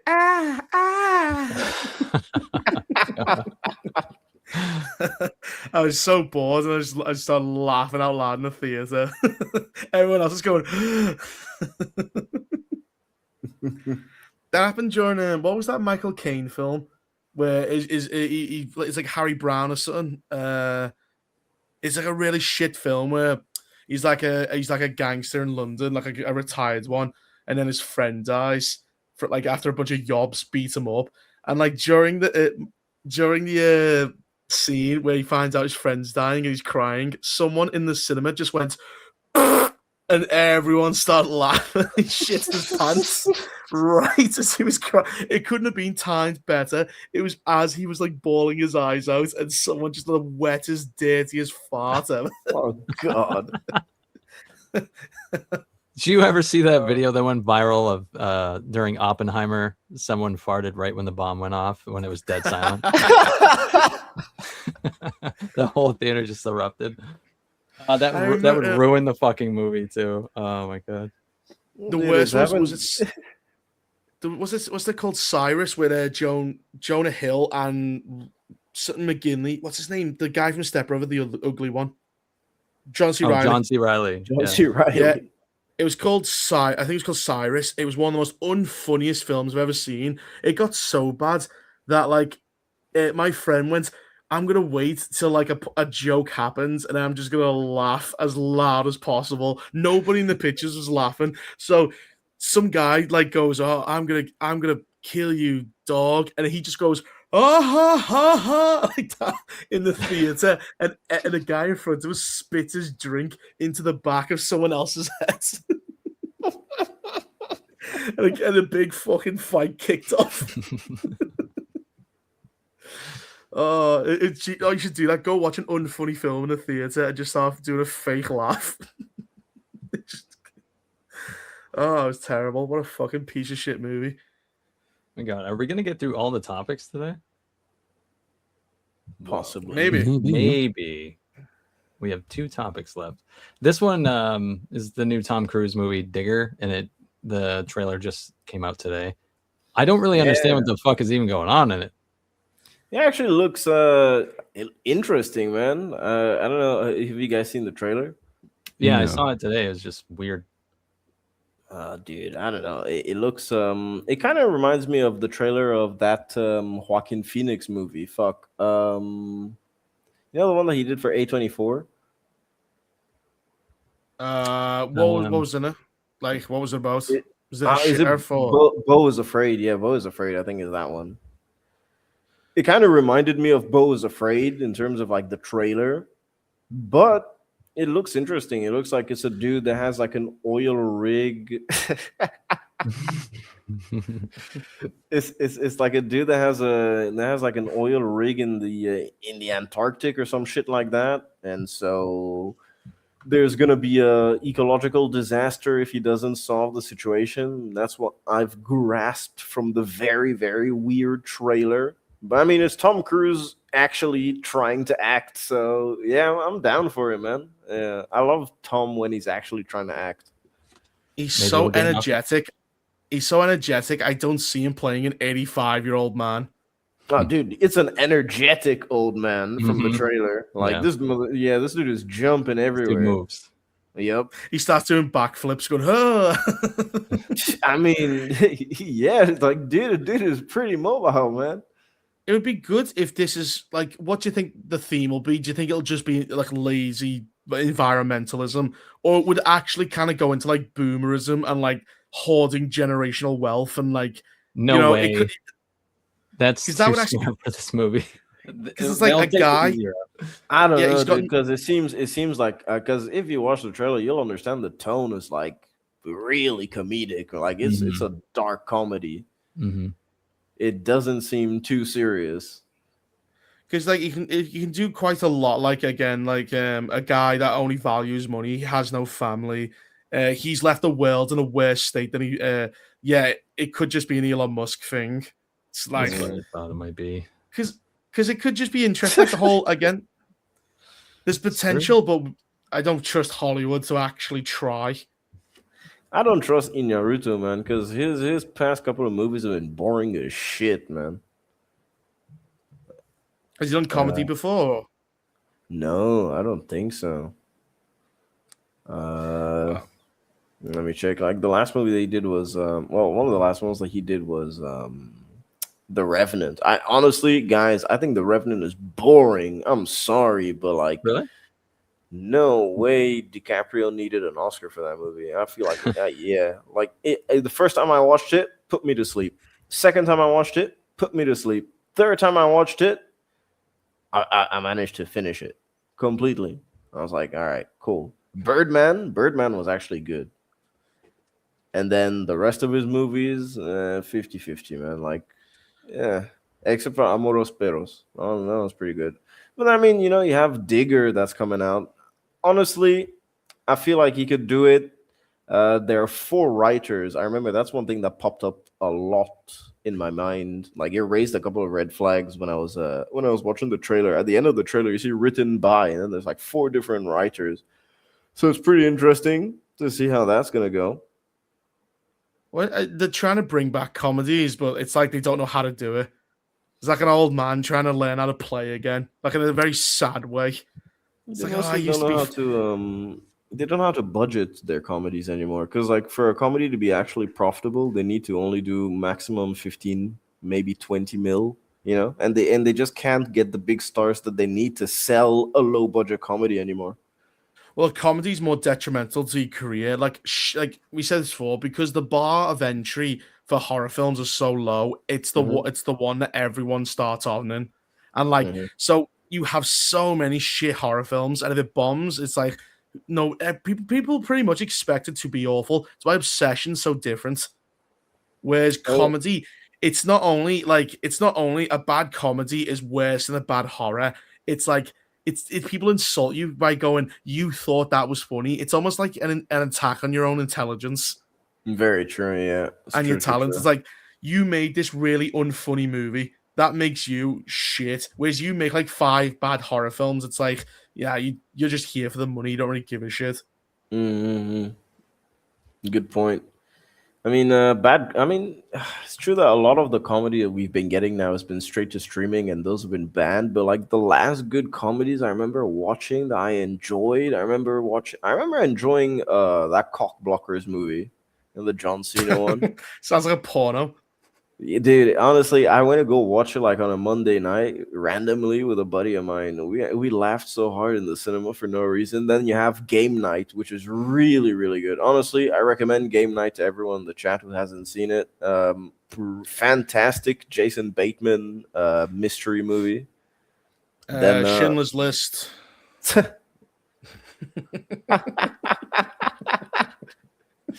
You know, yeah. So, do you think Tom Cruise actually has the comedic timing? I suppose it'd be more the writers. Oh, He's a dude. He's a good actor, but Yeah. 100% Tropic Tom Thunder Cruise. showed that he Yeah. has comedic timing for sure. oh, that one now. Isn't he coming back? Is that what's his name? Laszlo? Lex something? Grossman. Lex Grossman. That's it. Laszlo. I don't know where I got that from. I love that bit though. He goes, "We are flaming dragon." Okay, flaming dragon. Fuck face. Yeah. We do not negotiate with terrorists. Then when And everyone's clapping. he kills me, dude. Bill Hader as his sidekick was fantastic. I mean, Yeah. Les Grossman, what a fantastic character from Tom Cruise. And like Tom Cruise actually does a lot of comedic, like he flexes his comedic chops a bit during the Mission Impossible movies. I think so. Yeah, he's a good actor. It's just it'll all be the writing, 100%. I think it's just he has a lot of charisma. He's kind of like Brad Pitt. Brad Pitt just has a lot of charisma. That's why that vampire movie was pretty decent back in the 90s. They were both in it. Wait, I the one forget where what he is kissed it? the Interview girl? with the Vampire. That was Interview it. with the Yeah. Vampire. Yeah. All I know is didn't he kiss like a little girl in it, and everyone was creeped out. Yeah, Wasn't Kirsten it, Dunst, I Kirsten- believe. yeah. Ah, that was it. Yeah, because they used to do that. They used to do that back in the 90s. Was kiss children on camera anyway. Now it's all off screen. Yeah, pedophilia used to be harmless, old school pedophile, kiss a girl on camera. Now it's rapey pedophile behind the camera. Now it's a ditch full of them after the casting room. Next slide. We've run out. This is the last slide, and perfectly timed, really, hour and a half in. Nice. So Mike Flanagan's Carrie series is coming out. I didn't even know about this. But I wanted to throw it in here Me because neither. I do like Mike Flanagan, despite him helping produce Shelby Oak.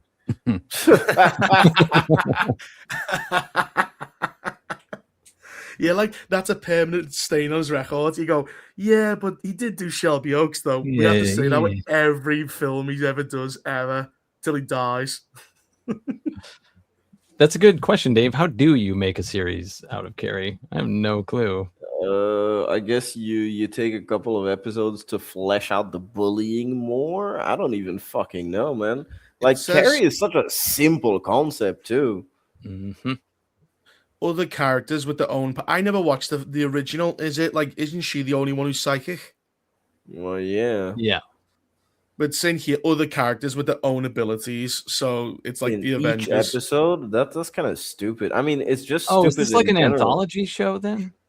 Yeah. We'll change a lot of the book's key moments, including the events of the prom. Oh well, yeah, at that point. Because I mean just having her not be the only one with powers fucks up the entire story, like from the get-go. So it's their own ability, so it would be like one guy can talk to animals or some shit. Even like if anyone else has abilities other than her, it just fucks up the entire thing from the get-go. This is even the proms.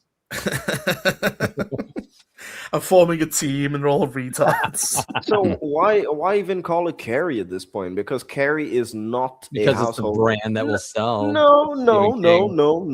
I completely disagree with you, dude. Okay. Like Carrie is not a name that sells anymore. Like, I mean, dude, they flopped in 2013.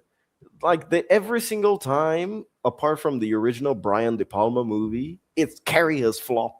That it's done. Like Carrie has flopped so hard. Carrie doesn't sell, man. Well, yeah, but neither did fucking Supergirl, and they gave that $200 million. Not the brightest. If people just fucking see IP, and it's like, oh great, we don't have to actually create anything. Then awesome. Yeah, but who in Gen Z even knows about Carrie anymore, man? I think it's the producers. I think the producers we need an IP for anything. Like every story has to get put into like they literally get Stephen King, rip out the pages and just put whatever story they've got into it and fold the cover around it. That's basically it. And half the time it's we need the IP brand, and the other one is basically we want to rewrite it because the original's problematic. We want to make our version of this. Because we don't like the fucking Odyssey. We're making it our version of the Odyssey, where we're having black rappers in fucking ancient Greece.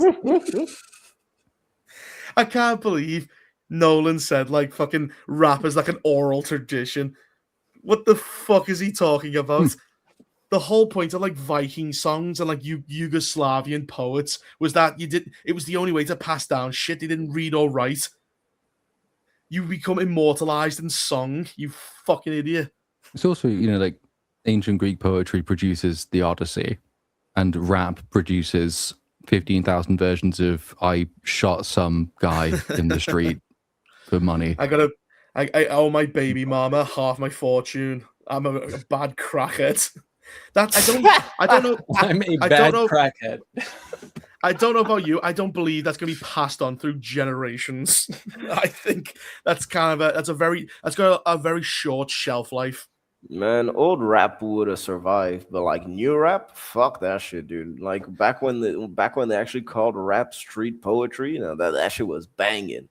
But now, fuck no, we don't even understand what they're saying, man. This mumble rapper is everywhere, dude. Oh my god, yeah, and he chose Travis Scott of all people. Yeah, like the last Travis song Scott, I man, fucking know by auto-tune ass mumble rapper, dude. You gotta be kidding me. He's just a mumble rapper. The last song by him just says "fiend" over and over and over again. It's just like fiend. Well, yeah, dude, it's fiend. Like that's the fucking song.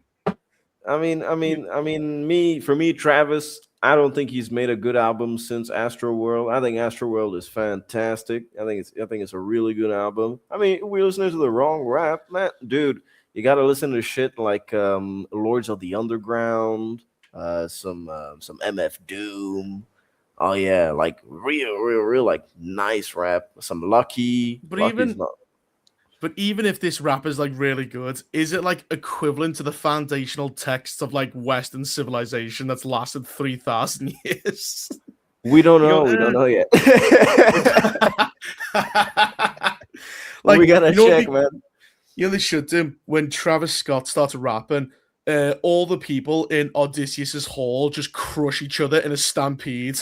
Just like they didn't. Dude, we Because gotta preserve rap for the next millennium. Someone call Outcast and get them to write down Miss Jackson on a slab, so Yeah, we we've keep gotta everything build- down. Yeah, when our civilization collapses, all we've got is Travis Scott's shitty rap to build civilization from.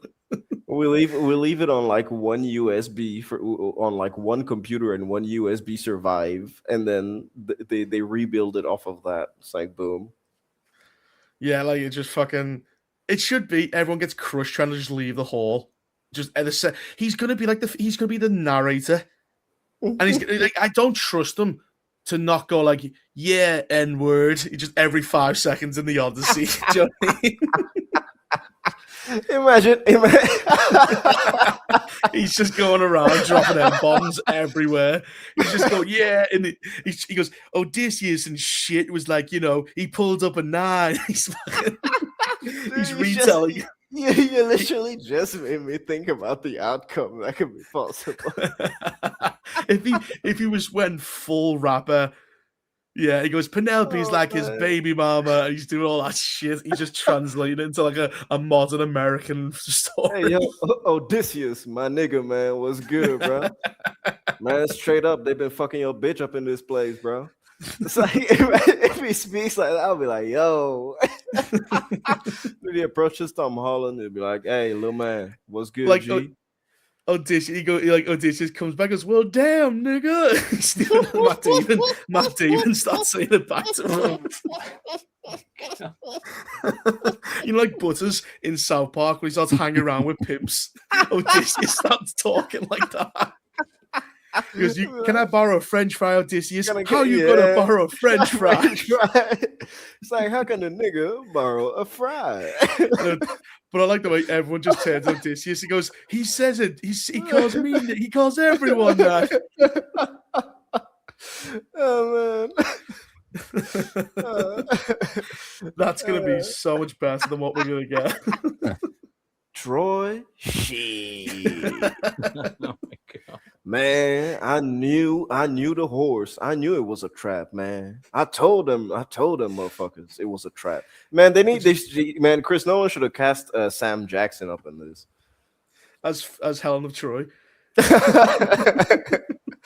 Be like, no. Like, don't do it to me. Oh man. The problem with the Odyssey is like, have you seen some of like the reviews that guy going, my body tingled with excitement? You're like, who the fuck is this guy? This guy was this guy was wanking in the theater. He was pulling him on himself. What the fuck was that? Ooh, I hate these like orgasmic reviews, like, and I just overwhelmed me. And you're like, it's what like the fuck? It's like the guy that watched Captain Marvel 115 times in the cinema. Who's that freak who cries every time there's like a fucking Star Wars film comes out? He's Oh, like, I don't know his name, but I know who you mean. He's in my yeah. manga video. With the he's glasses. so gross. He's got a big mole on his face because it's the only thing that won't leave him. He probably drew a smiley face on that mole, and it's like his only friend. It's just like the problem. Like the reviews, it was just like, oh, good pacing. You can. There's a review embargo. I get it, but you don't have to write like you've blown your loads in the cinema. Is the review embargo tomorrow? I think so, right? I thought it was the day before. Well, it comes out on Wednesday over here. Like I'm seeing. Oh, it on you Wednesday bastards! night. Like for me, for me, Wednesday is official release day. So normally Tuesday should be review embargo, right? We get it to the 17th. I think we get it the 16th. The review embargo. Oh, that's well wide, isn't it? That doesn't make any sense. Right, sure. But we'll it's on see. the wait, what? Oh, no. Anyway, Wednesday. Deader. Yeah, Wednesday. So That was it. That was every was topic. every Cool. topic. Yeah. nice. That was all the topics. Amazing. We do this twice a year. Well, in that case, we shall move on to the old supers. Mr. Toivo Korhonen kicks us off with €10. Can we get a BSUP breakdown on Lokeisha 2019? The film tells the story of Joe, a middle-aged, divorced white bartender who becomes a nationally syndicated radio host by impersonating a black woman. Oh my Interesting. God. Okay. Like, I don't see like radio listeners. I don't think you like. I hope he does the black woman voice, like, didn't I tell you? He does all that. And I guess he has clicks. to, right? Because he's a radio host, so... But are there loads of, like, white truckers going, yeah, Lokeisha, that's what I love? Like, Oh yeah, man. It's in the culture, target I guess. the target demographic of radio listeners, I don't believe are going to listen to, like, black women. They're going to be, like, redneck truck drivers. Oh man. Well, yeah, I can't promise a breakdown, but it sounds quite amusing. I saw there's a Supergirl interview with some outlet called, I think it's called like Geeks of Color. And obviously the logo is like a raised fist, and it's really funny because you have that intro title slate, and then the first shot is of the interviewer, who is the whitest looking black person you have ever seen, as in whiter than me, and I am a vampire. Sole claim to being black is that she has mildly curly hair, so I don't believe that you are race conscious. Shut up. I've got curly hair. I've got like a fucking afro You're right as now. black as her then. Well done. Congratulations. I'm blacker. I said the N-word and got away with it. You get the N-word pass with me, man. Yeah. Automatically. It's like a South Park episode. It gets bleeped if you're not if you're white. Yes. That's how you find out. I go and it goes off. Mr. R. Dirty for $5. Thoughts on the June trailers? Seem too focused on making Paul the bad guy at the cost of the story. I don't like the changes they've made. I have not seen the most recent June trailers. Has anybody got any opinions on those? Isn't it Shani's gonna have a bigger role in this one? Like she was the worst thing in number 2. Or a very She's the worst different thing in role, because she's important in the book, but she's different in the book. So she could have an equivalently large role, but she's going to be more obnoxious, I think, in the film. Yeah, well, it didn't make any sense. It's like, I'm dating the guy who's fulfilling every single prophecy I've ever believed in and is inspiring everyone. I don't trust he's the Messiah. Like, that doesn't make any sense. Like, he's fulfilling everything we've ever believed in.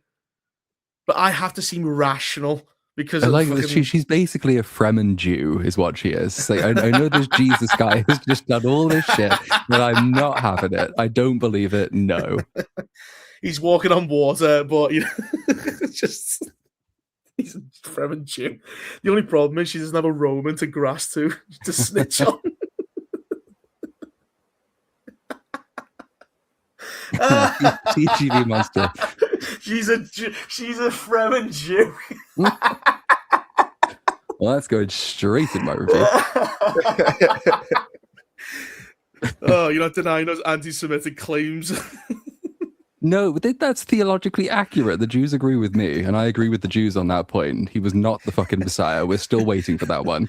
TGV Monster for $2. Hi, everyone. Happy Monday. It's my Friday. Happy Friday to you, Happy sir. Friday. I'm tired. I can't breathe. She's the same as the people who betrayed Jesus.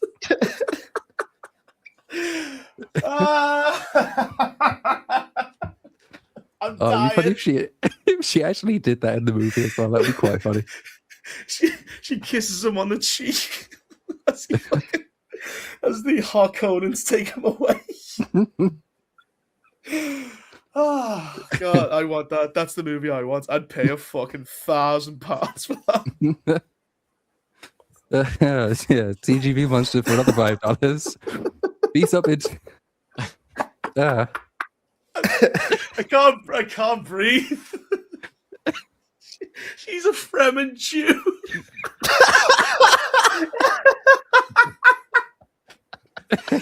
Oh, I could hear him gasping for air just as he said that.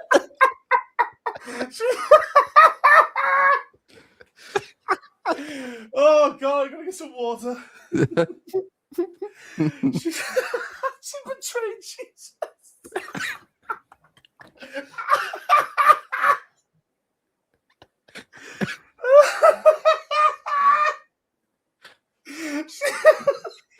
Oh god. Oh, I can't breathe. She killed Jesus. Oh god. Oh, stomach cramps. She's a friend chick. I think the fact that it's Zendaya as well makes it funnier. It's like obviously she fucking killed Jesus.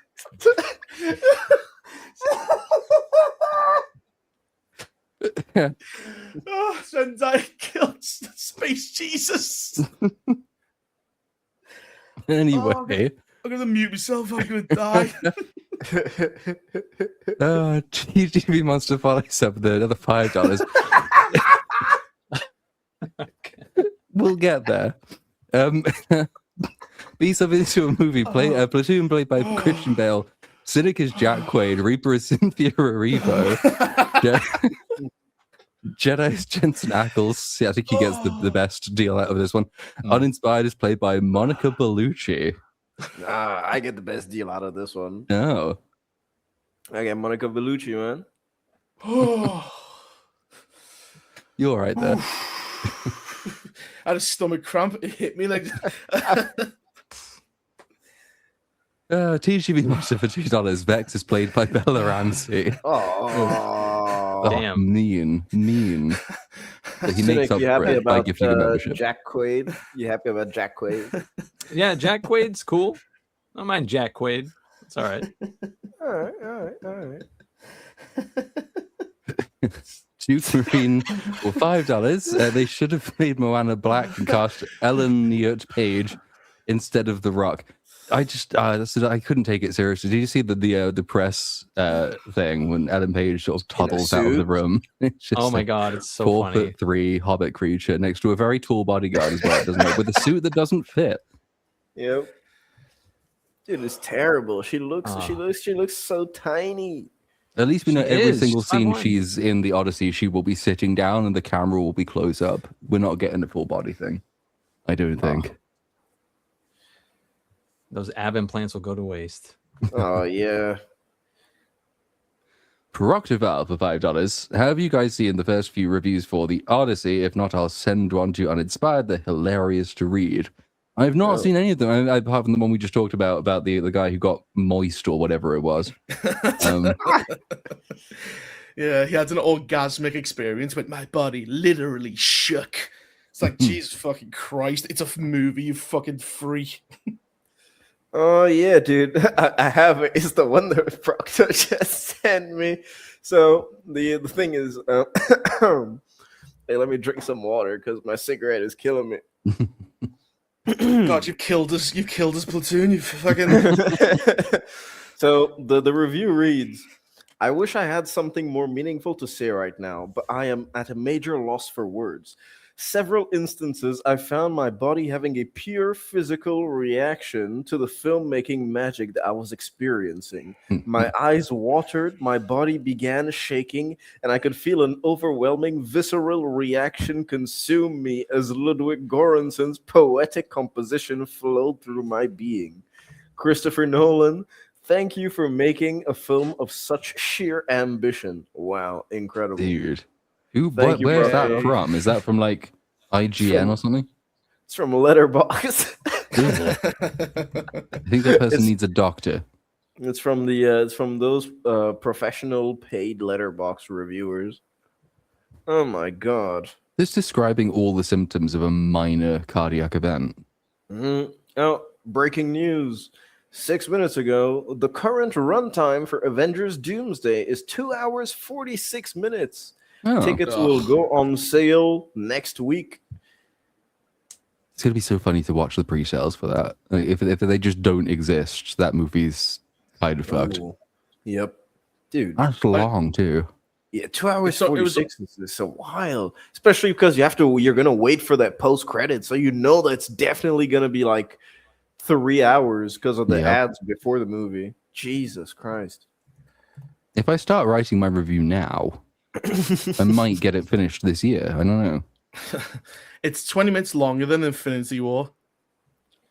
Yeah. Christ, it's because they got to start from phase 0. It's like a whole several phases of movie all in one.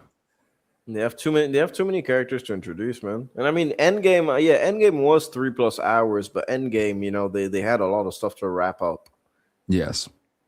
And they also wanted to give you that fan servicey type of thing when they visited the other the other times. They felt like Yeah. they'd earned the runtime with, Yeah. like 3 phases and most of a decade's worth of films all leading up to that Exactly. point. It's if you're going to have a long runtime movie, I think that's the situation in which to have one.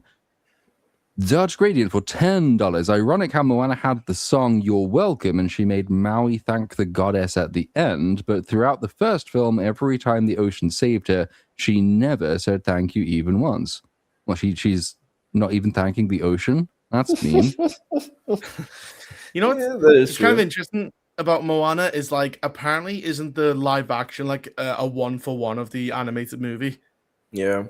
And people go, I hate this. Why is it 1-for-1? And it's like, I think because like it's a very faithful adaptation because it is identical. They haven't like added like new characters and shit. But because Moana is only like 10 years old, it's like the animation hasn't dated, and the No. live action has it's an inferior film. The reason why people don't like the faithful adaptation is because it's an inferior film. The colors washed out, the actors shit. Like you've got Dwayne the Rock Johnson wearing a CGI body that looks terrible. Yeah, you're not using the medium of animation like to storytell, because it is a huge part of why the movie is so successful. Is because it uses the medium that is it uses the attributes that are unique to the medium of animation that you just can't translate in live action, even with CGI being close to what you can try to replicate with animation. Yeah. But it just doesn't hit. Like they just don't do. I mean, they don't do CGI like they used to, and even then, they cannot do the exaggerated facial proportions or movements that the characters do, simply because they're really human. Yeah, but it's just it was interesting because like you've got this, which is very faithful, and then you've got like you got the Odyssey, which is like not remotely faithful. You know what I mean? Like, because like you can make changes to source material because like Lord of the Rings does it, but the whole point is when you're doing a direct adaptation is that you've got to translate as much as the book possible into a film medium, and the changes you make should be in service to it. Like to justify those things. And it's like, it is funny. The most faithful film is fucking Moana to the source material. It's so bizarre. What a weird time we live in. Gen my char for 5 Canadian. Here's money for the show. Catch you on the unlisted, and my heart goes out to Uninspired during this heat wave. The French people's Thank smell you. must be awful. Dude, you don't fucking know the half of it, man. Like, people here don't fucking know what deodorant is. Yeah, I feel like it's crazy. Like, I understand because already some people shower like during the winter, shower like once every 2 days. Like, man, I don't fuck with. I shower twice a day. Fuck it, bro. Deodorant, everything. Like, bruh, clean, 100%. Like, bro, me over here, I feel like some people aren't even showering daily at this point. Like, not In a even heat wave. Oh, dude, not even like twice. I do it like I shower twice. Sometimes if I'm too hot, I shower 3 times. I don't give a fuck. It's hot as fuck outside, dude. For the past 3 weeks, I've been having 35 to 42 degree heat, and this last week, like when was it? Last week, last week, like the midweek from Wednesday to Friday, I had 40 to 42 every single fucking day. Yeah. It was horrendous, like dry. And I don't know how motherfuckers aren't showering at least twice a day in this heat, man. So yeah, French people stink. I don't know. That's just something you got to get used to. WisdomDP for $5. Cynic, your Supergirl video is your best yet. Not just the analysis, but the script and production quality were great. I would not break up with you. Oh, thanks. Thank you. Alexis hasn't yet, so that's good. But now you know you've got a fallback. Yet. I like the way you were so expecting. Oh, yeah, it's going to happen. It's only a matter of time. Limited Cheater for 5 asses. The Lupin Ombongo and Ellen of Page casting hides the terrible casting of Matt Damon. He's always fine, but he's the placeholder A-lister. I guess. Yeah, like, he never really stands out. Like, I note him in things, and I never look at him and think, I'm blown away by anything you've done. He's good and competent. He's not exceptional. He's just there. Well, he was good in The Martian. He held his own there, and that was like a 2.5 hour feature where he was the leading man. So I think he has enough. He has enough charisma as to where he has some screen presence. However, I don't know if he has enough screen presence not to be overshadowed by the other members of the cast that we're going to be with. Ellen Page. Like the more I see it, the more I think we're gonna spend like 50% of the movie watching Tom Holland, and he's walking with the Punisher. And he's going, "Let me tell you something," in like ancient Greek. Apparently, he said you will hear that line in that movie. So, What? I like the way if Odysseus' ship pulls up, he goes, "What is that?" He starts running towards the beach.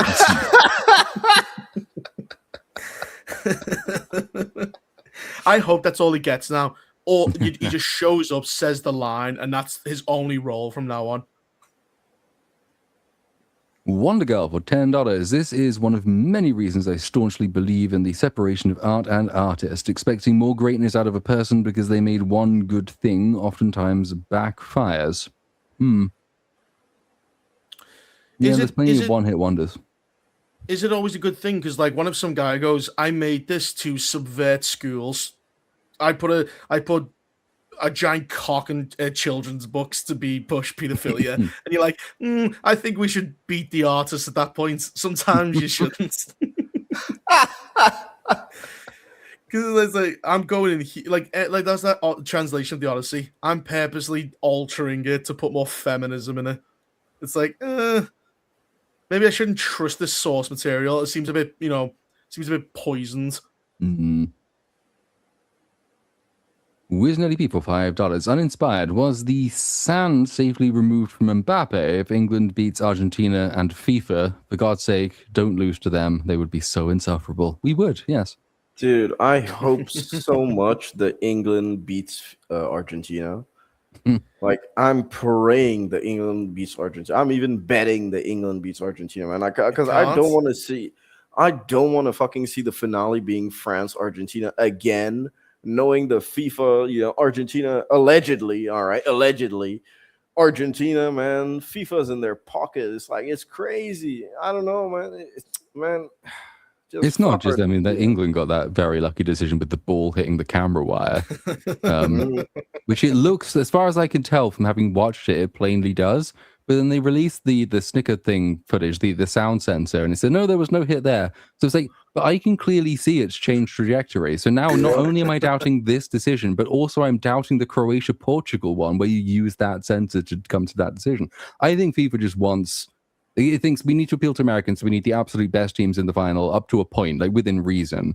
So it is quite keen that Argentina, France, England get through. It probably might have done something in favor of the Americans as well if they weren't so shit that Belgium beat them 4-1. There's only so much massaging you can do.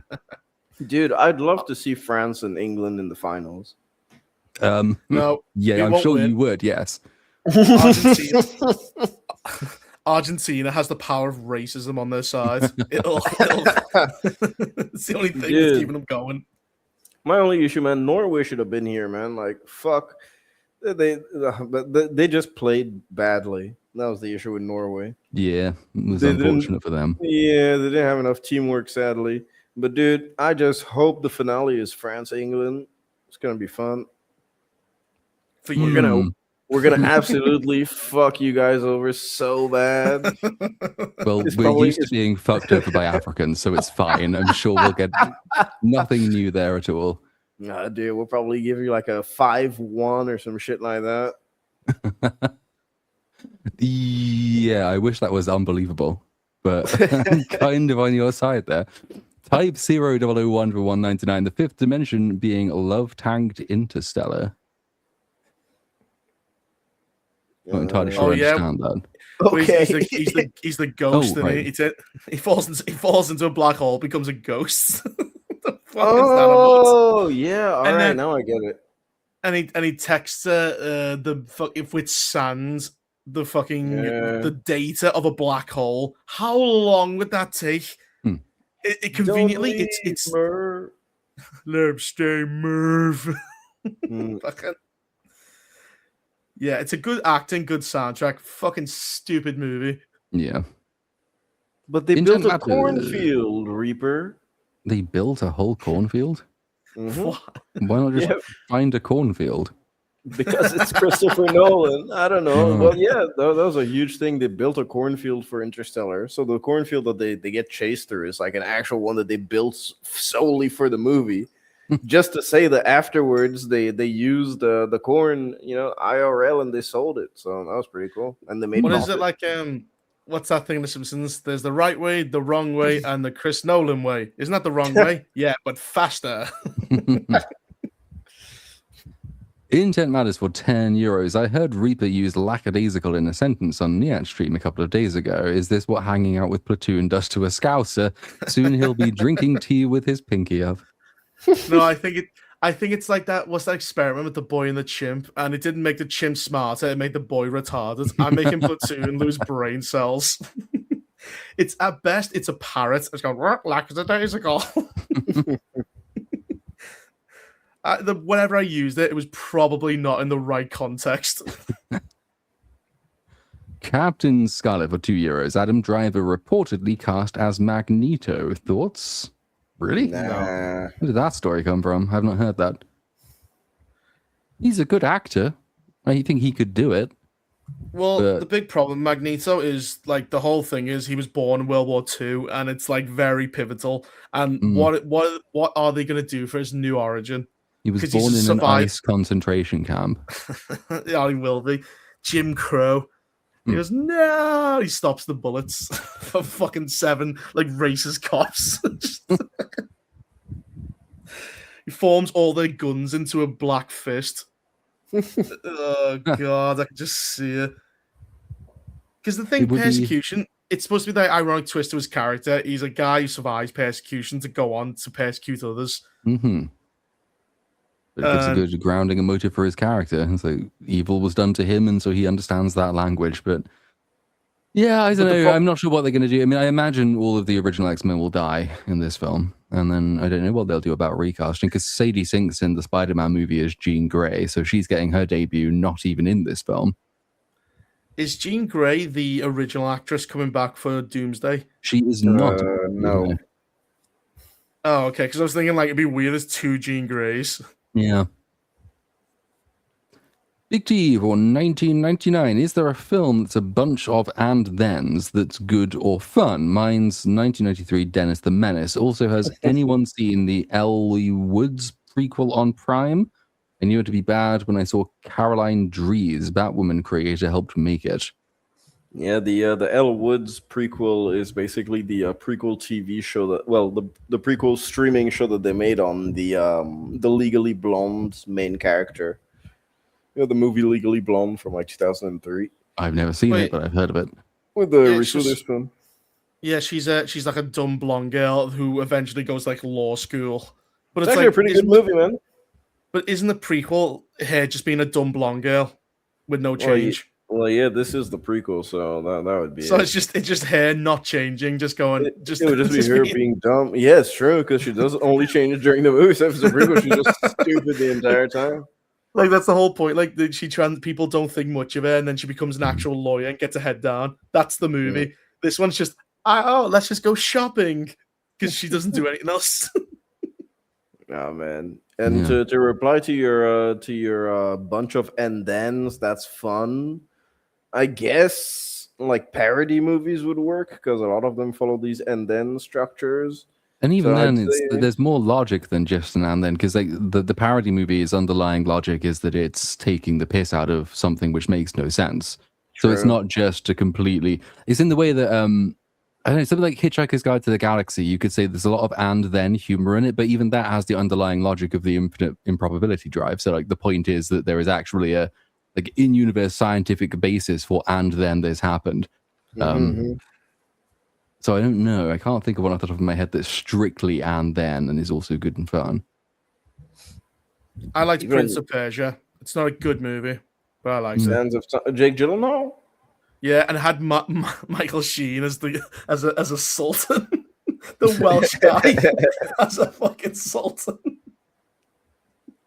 Just all these blonde white people in fucking Persia. I'm like, what is this? Fun film though. Beagle for 35 Zars. The MCU is just the CW's Crisis on Infinite Earths now. It does sound that way, doesn't it? At the same level of CGI too. I need to see more of that. Every clip I've seen is hilarious. Oh yeah, it's like the end of the universe. And it's like 4 of them on the rooftop shooting really bad CGI robots or something. Joey Bag of Donuts for $4.99. The post-credits scene will be with She-Hulk talking to the Russos and Kevin about ideas for Secret Wars, and she'll insist Ray Pittler be brought in. Yeah. They can't do... I mean, having She-Hulk just has... They have to ignore... They can't account for her existence. She I just don't doesn't think work. I don't think She-Hulk is going to be involved in the MCU at all. I mean, because Nope. Tatiana Maslany said that she hasn't been contacted by them, so it's like, yeah, I hope she's just sitting at the phone, picking up, going, "Hello." Oh, just checking if it's still working. She's just there every day. Like, I mean, she has a new TV show that literally is in the process of coming out. The first season is I think halfway released. It's being released weekly. So I mean, she's been working. She-Hulk was so evil. She broke out of her own show and assaulted innocent people at the Marvel building just to get them a better ending. Just give To be honest, herself are a better people ending. in the Marvel writers' room really innocent, though? No, she didn't attack them. She attacked the random security guard who's just trying to that's pay right. for Yeah, his she kids. did. Yeah. The writers got out unscathed. Yeah, she gives him like a lecture going, "You need to do better," and then goes out and beats the shit out of like 16 security guards. A bunch of Mexicans just trying to get by and raise their kids. For Lummox Buffoon for $19.99, Young Washington was 8. Props to having limey pompous Brits, foul hairy Frenchmen, and sodden barely coherent colonists. 2 out of 10. No cherry tree, no wooden teeth, or caked up Martha Washington. Incredible. I have not seen Young Washington, but Fantastic most Brits are limey review, and though. pompous. Yeah, it's all over the place. I have no idea what to think. Yeah, and that actually makes me want to watch the movie really, really well. Yeah. David Smart Jr. has been a member for 15 months. Hail the panel. Evil Dead burn sucked ass. Yeah. I'll I got watch to it when I find a copy online. Doesn't one of them fall on like a bunch of knives on the dishwasher that are pointing Yeah. upwards? I was like, I got into an argument with my friend over that. I went, who did that? And he was the only person I know who puts the knife facing up. Yeah, my sister does Fuck. too, and I think she's trying to kill me. What the fuck? Because Scary Movie 6 was so bad, we were arguing about cutlery storage. Broken Cornholio for $5. 2-1 says this will probably be a preachy eat the rich kind of story made by rich people. I mean, that could apply talking to about- literally any movie, but yes, I assume that's the Tom Cruise one. Yeah, digger. Probably yes. That's the Hollywood way. Orange soda for $5. Book Cheney would kill movie Cheney on the spot the second she said anything negative about Paul. Paul's biggest critic is supposed to be Paul. True. But we have got a bold updated for modern audiences version of Cheney. Why would you suck off the Messiah if you think he's misleading your people? That doesn't it doesn't make any sense. Like, why would you be romantically interested in what you believe a charlatan? Fuck knows. I don't even know how they get them back together in Messiah, but they've got to do it somehow. I think she'll kill him. Possibly. And he's going, I forgive you, as she's driving a knife into his chest. Wonder Girl for $5, sending money in defense of Reaper's laughing fit. I've gotten those, and it is physically impossible to stop when you hit that level of laughter. Yes, I know the feeling. It's just a Freeman Jew. It just came out of nowhere. Joe EDH for $20. It's actually been unusually cool for this time of year in Northern California. Well, come to France, Joey. Come to France, man. Come and get some unusually horrendous heat, my brother. You know? Didn't they say American AC units are causing heat to build up, so they're sucking all the cold out of the atmosphere? I've been saying that for like 2 weeks now. You guys are blaming us. It's just dumb fuck lying, cheating Europeans trying to cope for the fact they don't have it. They say the Americans, because they don't understand how aircon works, so they say, look, the Americans are stealing all of the cold air. Dude, and there are more air conditioners in Africa than there would be in the US, man. Like everywhere in Africa, dude, in everywhere, man. Aircon, 150%. Even some crazy ass shit in the village, man. Like aircon, everywhere.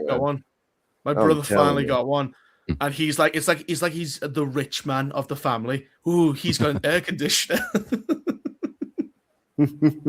Dude, I don't have AC. I mean, the reason why I'm not on camera, dude, is because I'm shirtless with 2 fans blowing on me right now, dude. Like one is blowing directly on my PC so it doesn't die. The other one is blowing on my back, man, because I'm dying, bro. It's hot as fuck. And like I'm a black dude. I grew up in Africa, but dude, this heat is killer, man. I'm telling you, I'm dying. First comes the Africans, and then their heat. Dude, for real. And finally, for now at least, from Big Crim for $7.99, asks, do you believe that Hollywood will have to start having to sell some of their IPs to stay afloat, or will they stay their course and buy each other?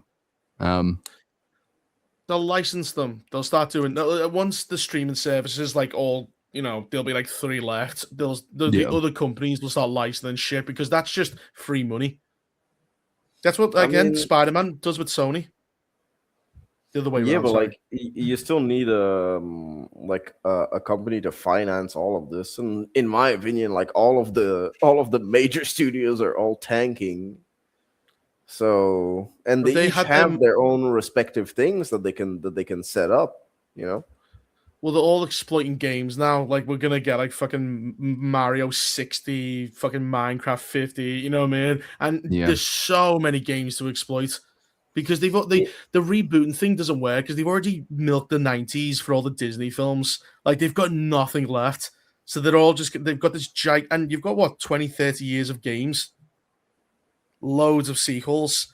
You can just reboot that forever. It takes a while to make games, man. That's the issue too. No, I mean films of games because you can do Gears, but you've got like Gears of War up to 5 now, and also what they might try and do, they might try to what's it called, cross marketing, where they'll release a game and a film at the same time. They'll coordinate. What's it called? Synergy. That's it. But I mean, even if they do that. They've failed so many times. I think the next one is going to be Resident Evil. It's going to be the test. That's a piece of shit. Well, that he's carrying the cure and fucking he's just a retard all movie. Man, don't take the elevator. He takes the elevator. Honestly, Resident Evil as a franchise must be cursed, man. It's so weird. Well, we haven't had a proper adaptation. Well, exactly. That's why I think it should be cursed. Because, like, dude. How many movies do we have of Resident Evil? And none of them are a proper adaptation of anything whatsoever.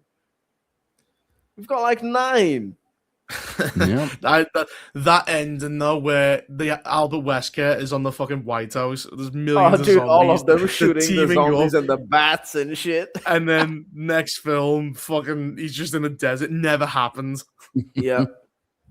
That was bullshit. Dude, so that's what I mean. It's like, can you imagine any other franchise, like any other video game franchise that has gotten as many adaptations or like as many goals in Hollywood as Resident Evil? None even come close, and they failed every single time. That's the Don't worry. craziest part. They're It gonna is an keep impressive failing. feat. That's the great thing. Was it Zach Kreger's turn to ruin the franchise? Yeah, I mean, dude, you remember at one point they actually brought in Leon in the Mila Jovovich movies, and I was just like, "There's no way this He dude did is Leon." nothing. He The was just there in person the that played background. Jill Valentine was actually really, really good. Jill was pretty good in the second movie. That was an Afterlife, I think. But yeah, man, like in general, Resident Evil 1 through like 7 or 8, it was just a scam by Paul W.S. Anderson and his wife Mila Jovovich to get a ton of money from people. They're still pulling the scam, but it's not working as well because they had that Dave Bautista movie that came out not too long ago. It Well, was it's not the first time. Like, yeah, like dude, He- they keep flopping now. well, he hired his wife because that was the only film she was ever in, really. And so, like, he had to just keep her career going. He had to keep destroying Resident Evil to keep his wife happy. And then James Gunn's doing it, except for James Gunn's like, yeah, but you can also kiss my wife and have sex with her. They kept making money from it. That's the craziest part, man. Yeah, well, they were fun, cheesy random. I need to rewatch all the Resident Evils at some point. They're kind of bizarrely enjoyable. But that does bring us to the end of the principal part of the program. So, Uninspired, what is coming up for you? Nothing much, man. I've been pretty busy this week, so haven't had time to watch anything interesting. But, ladies and gentlemen, go watch The Furious. It is out on digital. That is my recommendation to you. I told you guys to go watch it at the cinema. A lot of you guys said that you couldn't, but now you can at home. So, yep, go check that out this week if you have time. So, yeah, and then that's pretty much it. Cool. Reaper, how about you? I just saw that Avatar movie that leaked somehow, and it's awful. It's just the adventures of horror. I know her name's Cora, but she's a whore, like a full on. She's a whore. Like she goes, I like this guy Mako, but what I'll do is I'll get with his brother Bolin and I'll make him jealous, and then I won't tell Bolin that I'm just using him, and then I'll force myself on Mako in front of Bolin and destroy their brotherhood relationship. Then, when Mako realizes what a piece of shit I am, I'm going to then and gets his girlfriend. I'm going to cause him to break up with his girlfriend. Then I'm going to enter a lesbian relationship with his girlfriend to spite him. That's horror. She's supposed to be like she's supposed to be the negotiator of all 4 nations. She's a whore. Anyway, anyway, I just watched that recently. I'm just pissed off for it. I've got to do a Supergirl, so that had nothing to do with my review. I just watched it. Fair enough. Mr. Cynic, how about you? Well, no more Supergirl stuff, I can tell you that, because every time I put a video out, WB just fucking copyright claims it. So I'm not doing that. I'm doing a video about when Hollywood sold out to China for a decade. I think I mentioned that a month ago, but I'm finally doing the video on it. Okay. And yeah. And of course the Odyssey is coming out, so that'll be out before BSUP next week, the review. Nice. What about you? Toy Story 5, copyright hell, no fucking clue how to get it out. So I don't know. Eventually it might release. That will be a second channel thing at this point. Then Supergirl, which is about to enter copyright hell probably. I'll have fun with that. Yeah, so looking forward to it. But I'm hoping it will be out at some point this week. But we shall see. How did you feel about the Emily retcon in Toy Story 5? Fucking awful. I mean, it's just it's a really shit movie. It's so bad. Like, the toy I neglected was so and immediately threw away for a donation box is so important. I named my kids after her, but it's like you named your kids after a big fucking commercial doll. Yep. How little do you give a shit? It's just like from the off, it's I'm gonna write my name and address inside your little trouser. Like there's a whole scene in Toy Story 2 about how that would not still be there. Why would you leave a time capsule for a house you don't own?